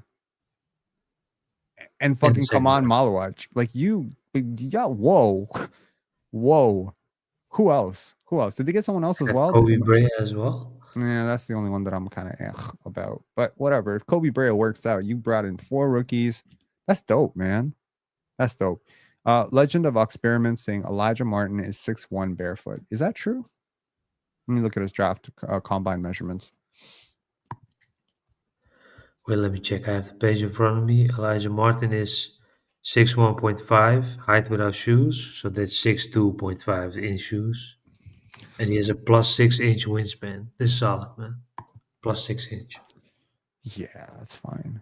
Let's see here. Okay, let's see. Height without shoes. Let's sort by tallest to shortest. Elijah Martin is literally the 1, 2, 3, 4, 5, 6th shortest player measured at the combine. So 6'1.5", which is just a little bit bigger than Javon Small, Jace Richardson, Todd Pettiford, who dropped out of the draft, Ryan Nemhard, and Mark Sears. So definitely picking one of the smallest guards in the draft. Okay. He has a 6'7.5" wingspan, Yeah, which plus among 6 those inches. guards is the biggest. In fact, the next player who has a wingspan higher than him, measured in these sort of undersized guards, is Nolan Traore with a 6'8" wingspan. But that's the outlier. Next up, we have Hunter Salas with a 6'10" wingspan and Chaz Lanier with a 6'9" wingspan. So if you're talking about guys in this draft who are, let's see, Jamir Watkins measured 6'5". I swore he's 6'6". Okay.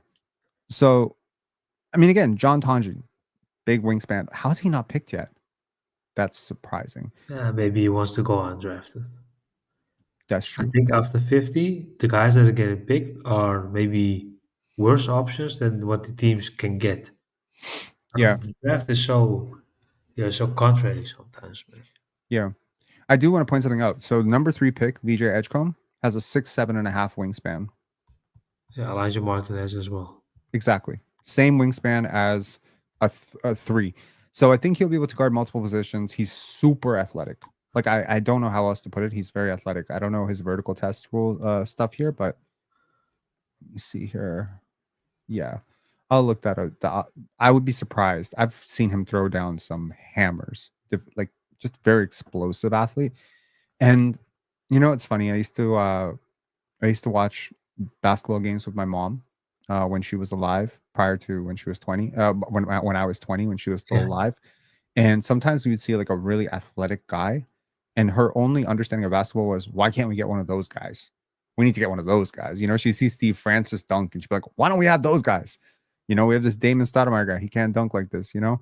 So my mom just understood basketball in terms of 3-point shooting and dunks. Yeah, Threes was her own philosophy. So I just want to say, like, if my mom had seen Elijah Martin, I think she would say, why can't we get one of those guys? You know, like just one of those impressive physical guys. So yeah. Okay. Yeah, but sometimes that's the most part, you know, it's always overrated size. If you're 6'3" and this guy's a 6'5" wingspan, is it better? Or 6'4" with a 6'6" wingspan, is it better? Not always. Yeah. He's got major hops. According to the chat, 38-inch vert. That's huge. That's huge. This guy's a fucking pogo stick. Is measured at 210 pounds or something. He has the body as well. So I think the combination of both always matters, man. If he's 6'3", 200 pounds, that's good. Instead of 6'5", 190 or something. Yeah, and I think like John Tandre goes off the boards. There you go. There you go to the Utah Jazz. Great pick, Utah. Good pick. This is around close to where I had John Tandre on my board. I think I had him 61, but I would have moved him up a little bit more. I watched a lot more tape on him today. Vegan Grass said, Ersin's got good energy. I like it. Yep. Hey, thanks, man. Okay, let's see. We got some super chats here. 54. The Pacers. Will they take another 7? Just for depth? For their G League team? I don't know, man. Well, I mean, they're rehabbing currently. He's not on he's not on their roster anymore with James Wiseman. Let's get to some super chats here real quick. Okay, 87 Masai, the new Pat Riley, auraless. Pat Riley got mad aura, man. I don't know what to tell you. 87. Our 3-year tank. Grady, Jacoby, CMB, Mobo, Spurs 3-year tank. Wemby, Castle, Harper, Bryant. Size wise. Bro, when you put it that way, like it's really hard to compete with Victor Wembanyama. But you know what's funny? You could actually take Wemby one off is that lottery and they picks, still win. almost not. Yeah, Well, I cannot sense the sentiment. Yeah, I understand the sentiment too. And you know, it's funny. We actually helped them so many times. We keep helping them. We gave him Carter Bryant. We gift that. Is Elijah a 1 or 2? I see some Norman Powell in him. Do you see Norman Powell in him? No, I see point of attack defender. I think I see Chris Dunn in him in relation Martin. I think Does he have more offense than Chris Dunn though? He should have. But at Florida, it was Walter Clayton's role to get buckets. Yeah, so I think that's the context. So here's the thing: at Florida Atlantic, he should Yeah. have been scoring more in terms of more. So I think the Raptors have prioritized this player type 3 times now, which is tenacious, undersized guard, smaller guard who's shifty around screens. So Jamal Shad, Davion Mitchell last year, technically Emmanuel Quickley, although he's been a bit of a disappointment defensively. Now Elijah Martin. Okay. Why do they do this? Because they prioritize running their offense through their wing, not their guards, right? So you're looking at guys like Scotty Barnes, Brandon Ingram, Colin Murray Boyles, RJ Barrett. Like these are guys you're actually running your offense through. And then you have all these tenacious, undersized guards who can actually guard other quick twitch guards, right? Yeah. I think Martin has maybe just enough. Maybe like if I'm differentiating between Martin and Small, I'm looking at just a little bit of a size advantage for Martin that I think might give him the edge, right? To be successful against bigger players. So right now I'm thinking, can I put Elijah Martin on Shai Gilgeous-Alexander and be comfortable that he's going to bother him? Yeah, I think I can. It's not going to stop him. Nothing's going to stop him, but you know, it's going to wear him down. He's going to make him work. Tire him a little bit. Maybe make him pick up a foul, something like that. Exactly. And someone's saying I see Cason Wallace. Honestly, that's exactly who I see. And Cason was one of my favorite prospects. The difference is Cason was 19. And he was better. Yeah. So that's, and was carrying the offensive score load. More complete. And this is just, not to say just, but he's a strict role player. I think he's more of and that's a good thing. At 39, that's what you're getting, man. I think you can't buy a Lambo at 39. Unless you're lucky with Jokic, of course. Yeah. Daryl's saying, I think you nailed it. The offense will run through Scotty and BI, not the guards. The guards on the team need to guard. That makes sense. If there are any call-ins right now, we're almost towards the end of the draft. I think we can take a few call-ins. If anyone wants to call in, talk real quick, ask any questions while we're still here. I think we're going to be live for another 20 minutes max. So if anyone wants to call in, feel free to use the link in the description. If not, this is going to be, we're just going to wear this down slowly. Looking at best available players. I mean, we've got 5 picks. There's a guy drafted who I never even seen play. Talon Peter from Liberty, 54, man. I was looking at who's ever gonna pick, or else Wikipedia is lying to me. It could be, of course. I think Wikipedia is playing with me, man. Long Peter? Talon Peter from Liberty. Oh, Talon Peter. Yeah. Taelon Peter. I never heard of this guy, man.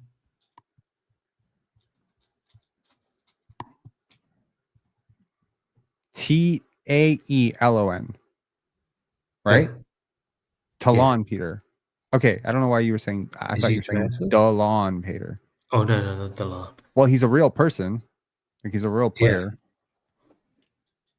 Yeah. I never saw this guy play at all, man. I didn't watch the team play. Okay, let's see. Talon Peter. He had 2 years, 6'4" guard. If he was in fact drafted, he shot a ridiculous what? He shot 76% on twos and 45% on threes in 35 games played. What? Yeah. Is he drafted by them? Do you see him on the page? if this is real stats, like what the fuck? And what's interesting is he had 3-year gap in his collegiate career between Tennessee Tech and Liberty. So he's older. So let me just show you his stats. Like, I don't know if this guy actually was drafted, but if he was drafted, I am shocked, but also very intrigued. Hang on. Pull this up for a Yeah. second. That's just them doing their homework and not caring about anything else, man. Which is a good mindset. That is a great mindset because I don't think he was on most ESPN top 100s. Otherwise, I would have scouted him. But this is the problem, right? Like, if you really think about it, this is the problem with Jonathan Givony is if he doesn't talk about the guy, I don't look at him. And that's why I would never. He went the same school as this is Elijah Martin, man. Look sorry, at this. this is no, this is Elijah Martin. This is the Oh, wrong. this, I was like, I didn't. Like, what? That's how much I trust you, bro. It's just this. No. Sorry, I copied the wrong one here. Hold on 1 sec. Yeah, like if he played for the national champions, I would have seen 15 games of him this past year. Don't worry. Yeah. Okay, here he goes. So, dude, 27 PR. He took years off, but this is possibly the most insane thing I've ever seen for a 6'4" guard. Have you ever seen a 6'4" guard with 71% effective field goal percentage? I've never seen that in my life. What? He probably has a box plus minus of like 500. What does he have? 9? A 9 Conference USA still, but come on, man. This is crazy. If this is real, if this player is real, what the fuck is this player? Feels like a glitch. This guy's a glitch. He's basically a 5th-year senior, if you look at that. He started in 2020. Why did he take some time off? Did he get...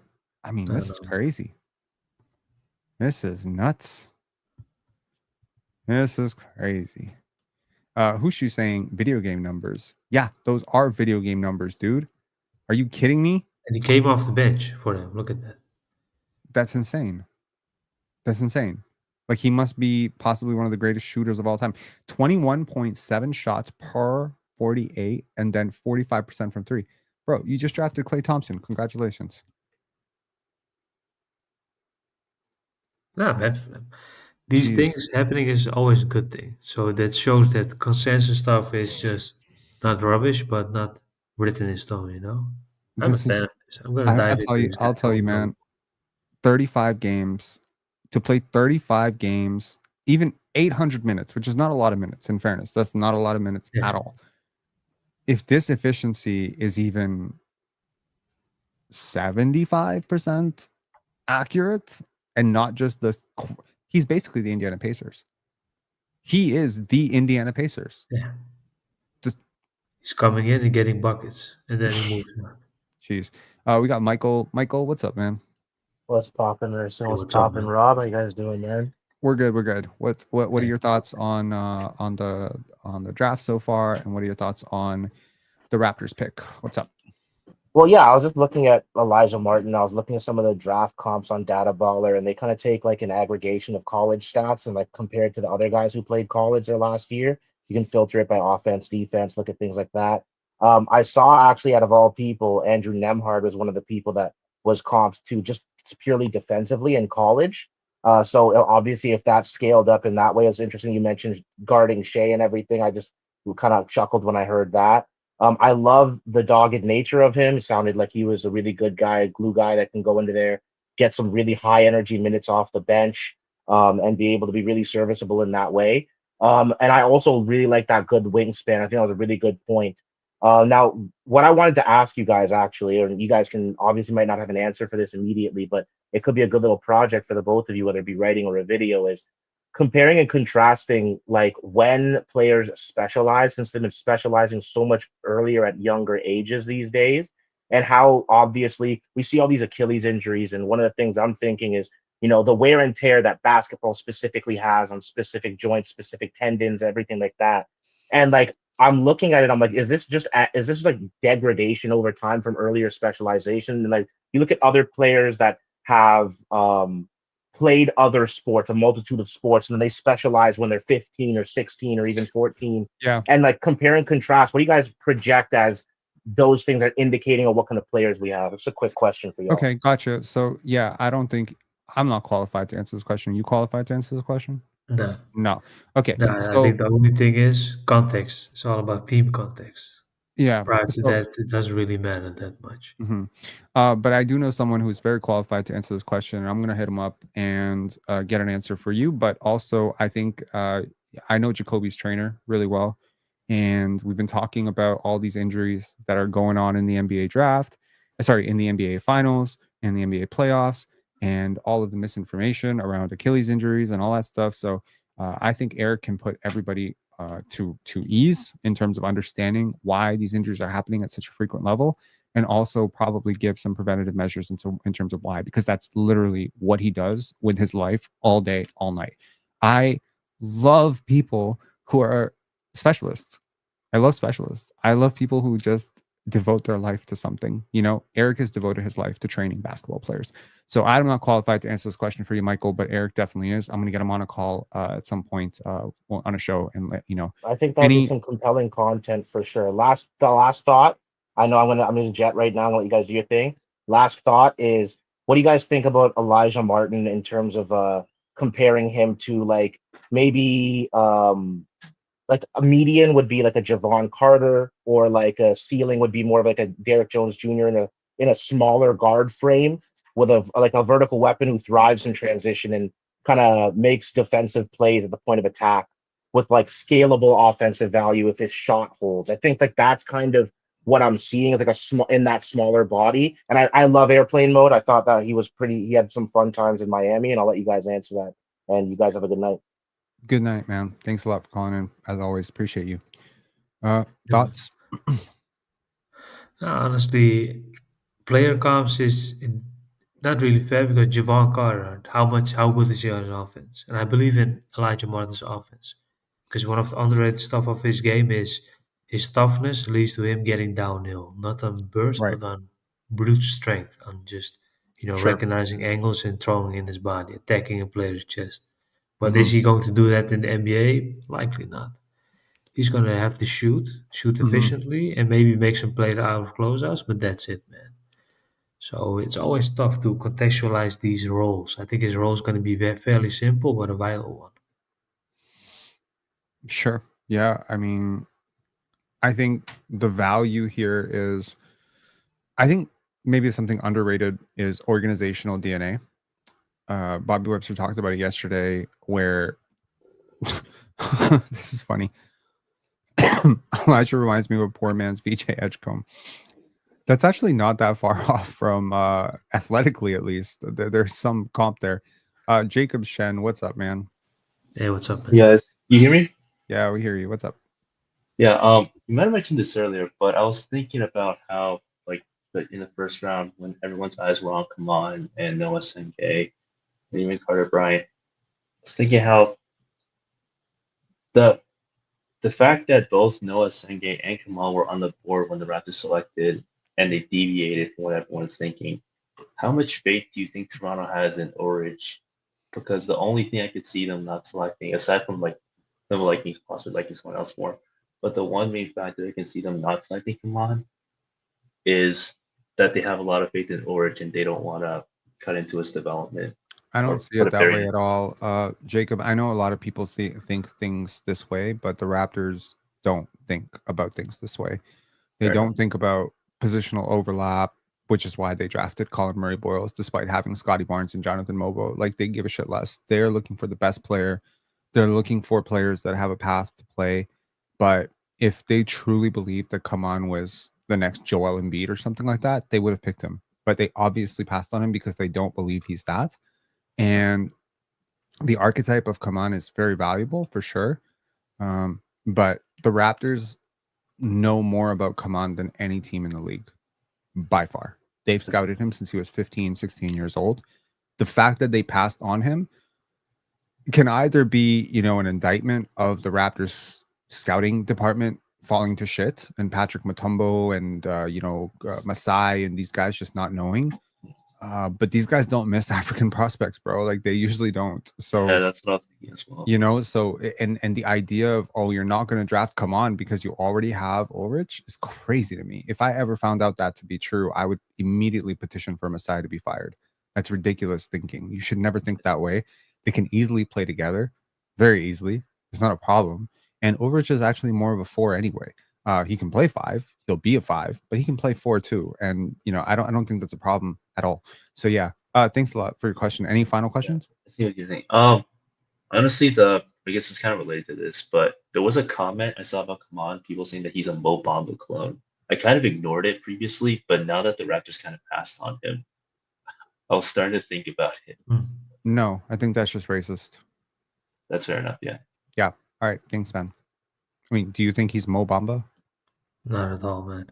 Yeah. I was gonna say, yeah, physical mold, maybe length, but that's the only similarity, man. I think Mo Bamba is a whole different player. Completely. And And Mo totally was- and totally different story, totally different mental makeup, totally different position. What are we doing here? Like I understand Mo Bamba was a center, but like totally different type of center. Yeah. 95er, what's up? Hey, what's going on, guys? What's All good? good? What's up, man? Yeah, I Yeah. gotta say, I'm really excited about these picks, man. These are beautiful picks, in my opinion, because you're looking at setting a tone, setting a culture long term with this team, and that's something you want to see. Especially with guys like Ingram now, you have just a tough, hard-nosed culture on this squad right now that we need going into playoff contention, hopefully this year. What do you guys think about that? Is that a possibility with this team? I think yes. I think playoffs are 100% in the cards. I would have picked this team to make the playoffs if they traded these picks for garbage. Like I don't think these picks are the reason I think they're going to be in the playoffs, but these picks are great depth in case something happens. Now, again, you're banking on Brandon Ingram. He's been injured a lot throughout his life. Yep. Emmanuel quickly could go down with an injury. We just saw 2 teams with exceptional depth do very well in the playoffs, right? They were in the finals. These are 2 teams that can play 8, 9, 10 guys, right? They can bring Ben Shepherd plus Ben Mathurin plus Jarris Walker plus, you know, Obi Toppin. Those are all bench guys. So I think the Raptors are finding out that really a team culture that is together is important. In order to do that properly, you need to bring winners and people who are willing to sacrifice for the greater good of the team. You need to bring in guys who are character proven winners. You know, again, like I would have preferred you take a 19-year-old proven winner, but whatever, 22 years old is good enough. 23. I think you have guys who are multi-positional, which also works. And you need depth, man. You need like 10, 11, 12 guys who can actually play. Jamison Battle is a good depth piece, but he's a specialist, right? You're also getting sort of a specialist here in Elijah Martin, I think, as a point of attack, sort of shut the water off type of defender. So you have 2 technically utility defenders who can play minutes for you right away on very cheap contracts. It's very important to have this when you have really expensive contracts like Brandon Ingram, Scotty Barnes, and RJ Barrett on your books. So I think this is just good team building. I think it remains to be seen if this is good roster building. Mhm. Team I think that's- building from the perspective of who are we as a basketball team on the court right now? Roster building as the perspective of what asset did we just acquire and what might this asset become? I say that like Max Christie. Like that's a player that became valuable. You know, Herb Jones. Like these size, rangy type of wings, when they actually work out, they can net you multiple first-round picks later on. If Elijah Martin works out, I don't think he's netting you multiple first-round picks in a trade. So you're picking him to play him. And it's a different sort of philosophy. It's the same thing with Jonathan Mobo, you know? Last year, Jonathan Mobo, 23-year-old player. If he had become the rookie of the year, he would not have more trade value than Cody Williams right now. Or barely. Because he's 23, he's under-scouted, people would downplay it. So it's just sort of a reputation thing. You know, you pick the guys. Max Shulga going for 57. Anyways, does that answer your question at all? Sorry if I rambled a bit. Yeah, I mean, kind of. I guess the question becomes, assuming a playoff rotation, we're talking 8 men. Who's the odd man out? Like you're looking at Grady for sure, I would think. Probably Ochai are the 2 guys that would be out of that 10 men. There's not a chance in hell that Grady will be out of the rotation. In my opinion, they've invested a lottery pick into him. They believe in him. But if he does not guard, at the very least, now the Raptors can say you're going to sit. But I'd be so shocked if they would do that to him. I don't think Because he has the again, defense that's for the it. asset, right? That's the 20. He's 20 years old. That's a 20-year-old kid. 20, 21? Yeah. 20-year-old kid, loads of talent. But the talent is not obvious because the body is not up to date with the talent. It's like Jeremiah Fears, if Jeremiah Fears struggles for his first 2 years to adjust to contact and he's just getting bullied because he's too small and he's too thin, it doesn't mean he's not going to one day get stronger. Grady has a very different trajectory than someone like this or someone like Jamal Shed, who are coming in as older, more, physically ready players. Like, I think Darko's direct quote about Grady as a rookie was he has the body of a 16-year-old girl. So, like this is a guy who you're gonna have to be patient with. Grady is like more. It's weird to call a former national, great Gatorade National Player of the Year a project, but he's very project-like. Jacoby is getting stronger right now. He's in touch with his trainer recently, so he has, I think Jacoby will push him. But yeah, if Grady doesn't, Grady and Ochai will be fighting for minutes for sure next year.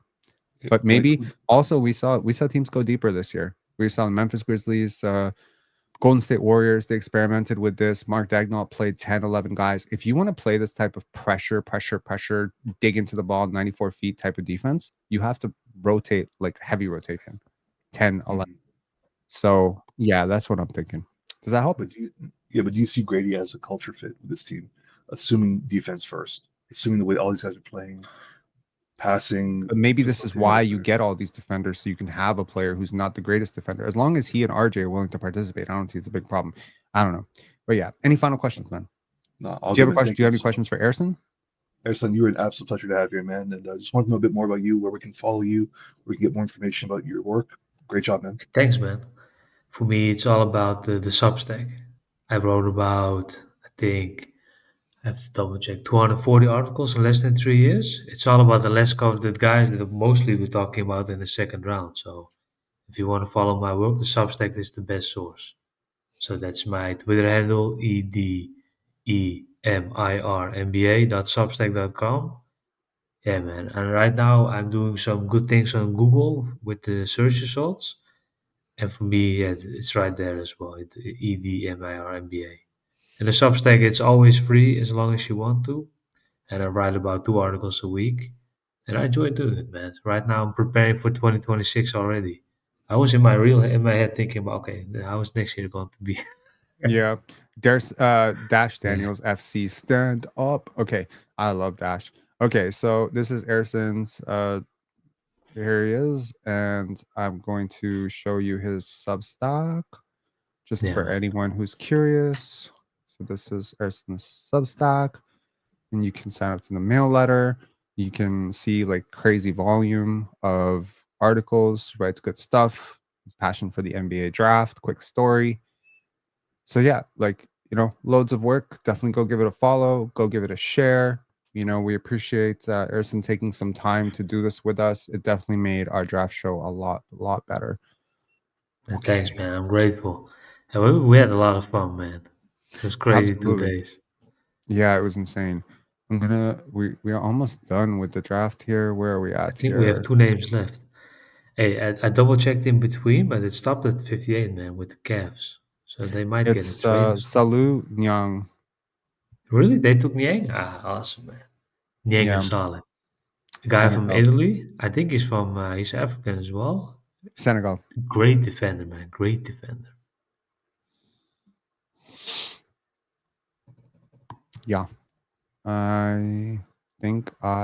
Okay, so this is from Jonathan Gavoni. Yang's defensive versatility, rebounding, and intensity enabled him to contribute against high-level competition this season, finding ways to contribute on both ends despite lacking significant offensive polish. And that was very evident in his tape.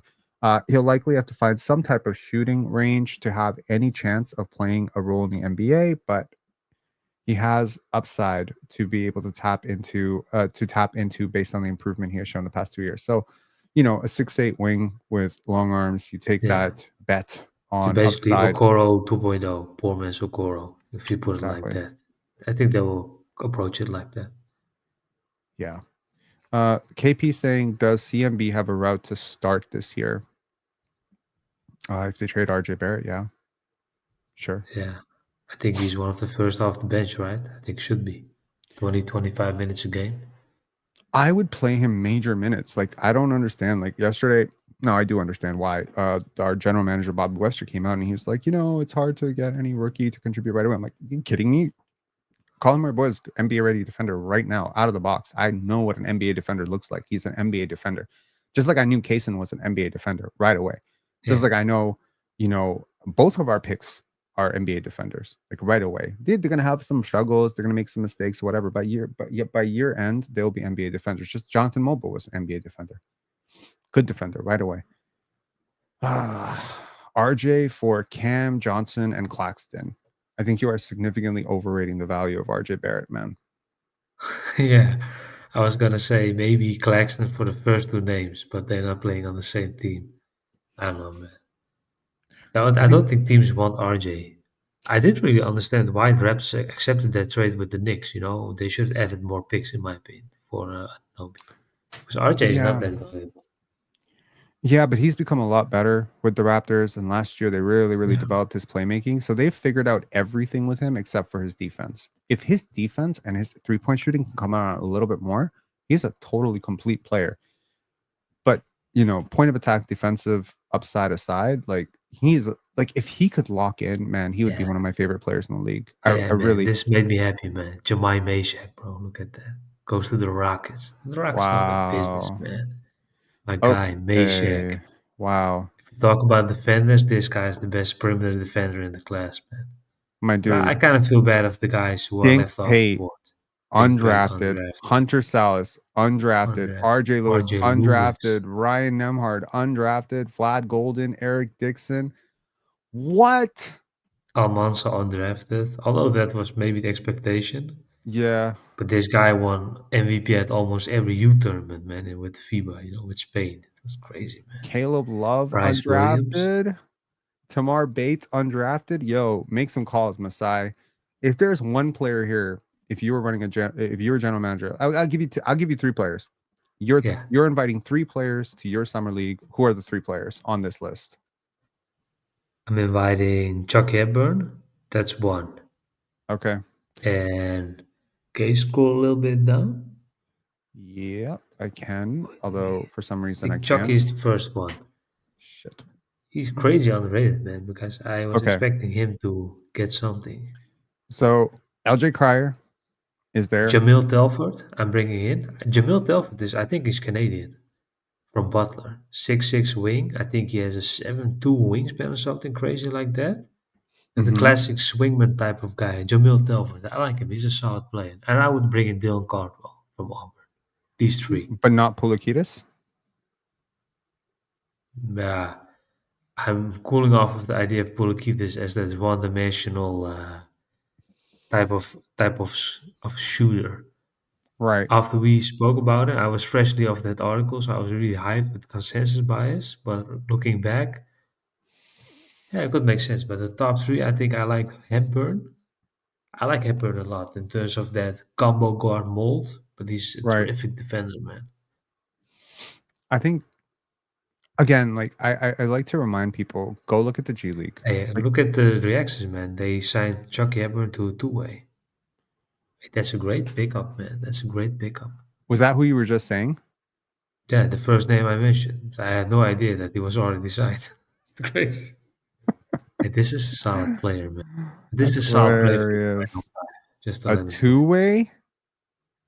Damn. The Raptors are racking up on 6'2" guards. They love the 6'2s. Okay. Interesting. Look at that. He was ACC Defender of the Year. Yeah, I can understand another why. Defender. Cass saying Ersin. Penstradamus. So it was sometimes I'm right about things. I haven't been right for a while, so you just call me Penstradamus. You're Ersin now. Yo, man, that's awesome. Give the other two-way as well. It would be crazy, man. But this guy can play. This guy's solid. NBA All Defensive Team, All Raptors. All Raptors. Dude, I think the Raptors really found something with their defensive stuff like last year. Caleb Love signed with the Blazers, and Lakers signed Eric Dixon. Oh, that's great. Where are you guys getting this? Is this Shams? Shams is reporting all this I shit? think Twitter. Okay, Shams. Let's see here. That's interesting, man. Dink Pate, bro, like, I just feel like a lot of people just kind of looked at him and just said, I don't want to. Oh, we lost Ersin.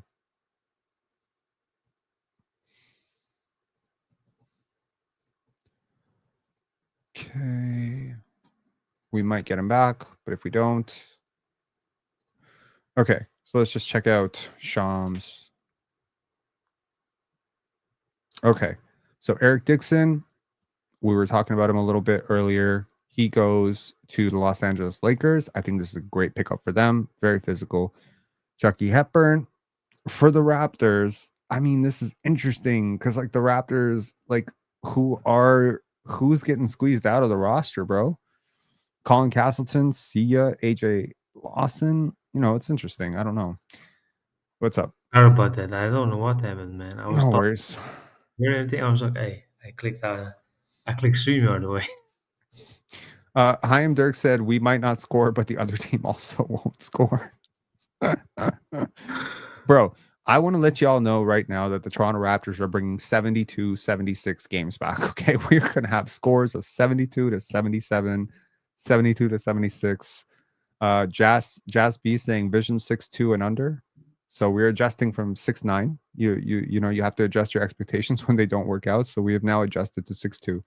We're like the guy who goes to the bar aiming for the 10 and goes home with the 1, the 1.8 to 2 after 18 or so shots. I think it's a good pickup, man. Yeah, Chucky. that's fine. Oh my God. Okay. It was a fun draft. I like this draft. It was fun. Yeah, it was cool. It was, yeah. Chucky Hepburn, man. That's interesting. That is interesting. I wonder if this is I'm curious. Like, this is like, if I'm Jamal Shed, I'm looking at this like, they drafted who, what? Like, both guys behind me are like for my spot.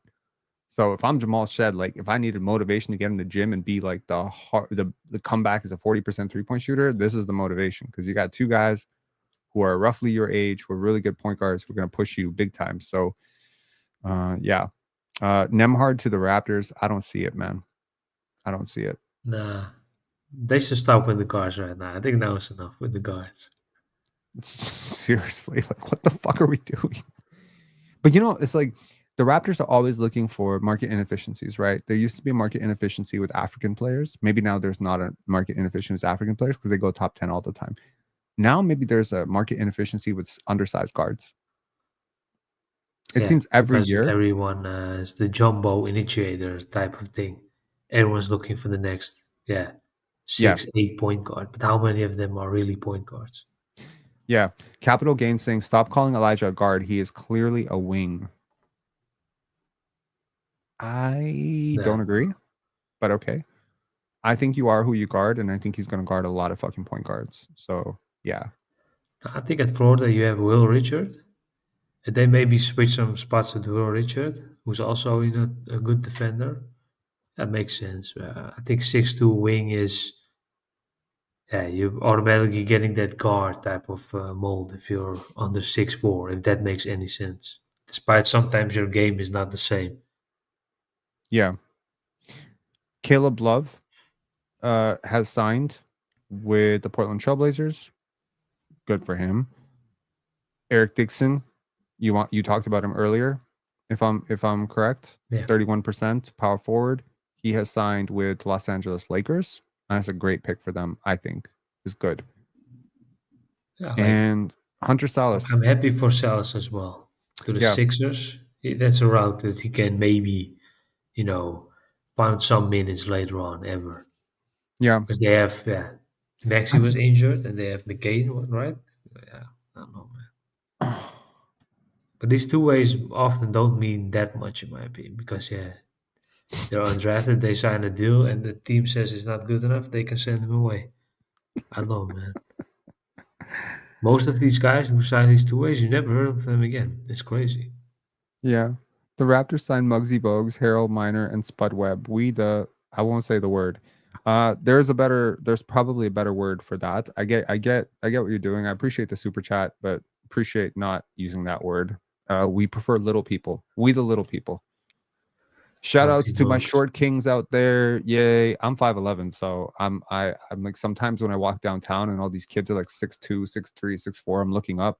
I got into an elevator today with this woman, very attractive woman. She's like 6'3. It's like, what? Wearing heels. Yeah, I have the same. I think I'm 5'9" or something, 5'10", something, 173 centimeters. You're one of the tallest countries in the world. Yeah, that's crazy. Yeah. Because right now everyone is here 6 feet. My average 6'2" or something. Dude, Serbia is super tall as well. Mark Sears is going to the Bucks. Okay. Good pickup. All-American going to the Bucks. We have not heard anything about Dink Pate. It's very puzzling, man. You know what? I feel bad for him, but also I gotta tell you, like, I listened to that guy's interview and I'm like, no, I wouldn't touch him. I think people just need to understand when you are not the prize at the top of the draft, like Ace Bailey, you can't be a headache too. And I'm not saying he's a headache as in he's a bad guy. He just seems to be going about this the very wrong way. So maybe this is the type of guy who's going to have to go the G League route and he's going to have to prove himself at that level. Maybe this is going to be a very humbling, because I don't think in a million years he would have thought that he was going to go undrafted when he declared. You know, this is very scary. Tough, because these guys sometimes forget it's a job interview. Basically, at the end of the day, it's a job interview, man. And there are a lot of applicants. So, Jaspi saying I can play for the Raptors at 5'11. I don't think they're interested in a 37-year-old former has-been who didn't even get a Division I offer. If they're interested in my Division III offer, I didn't get one of those either.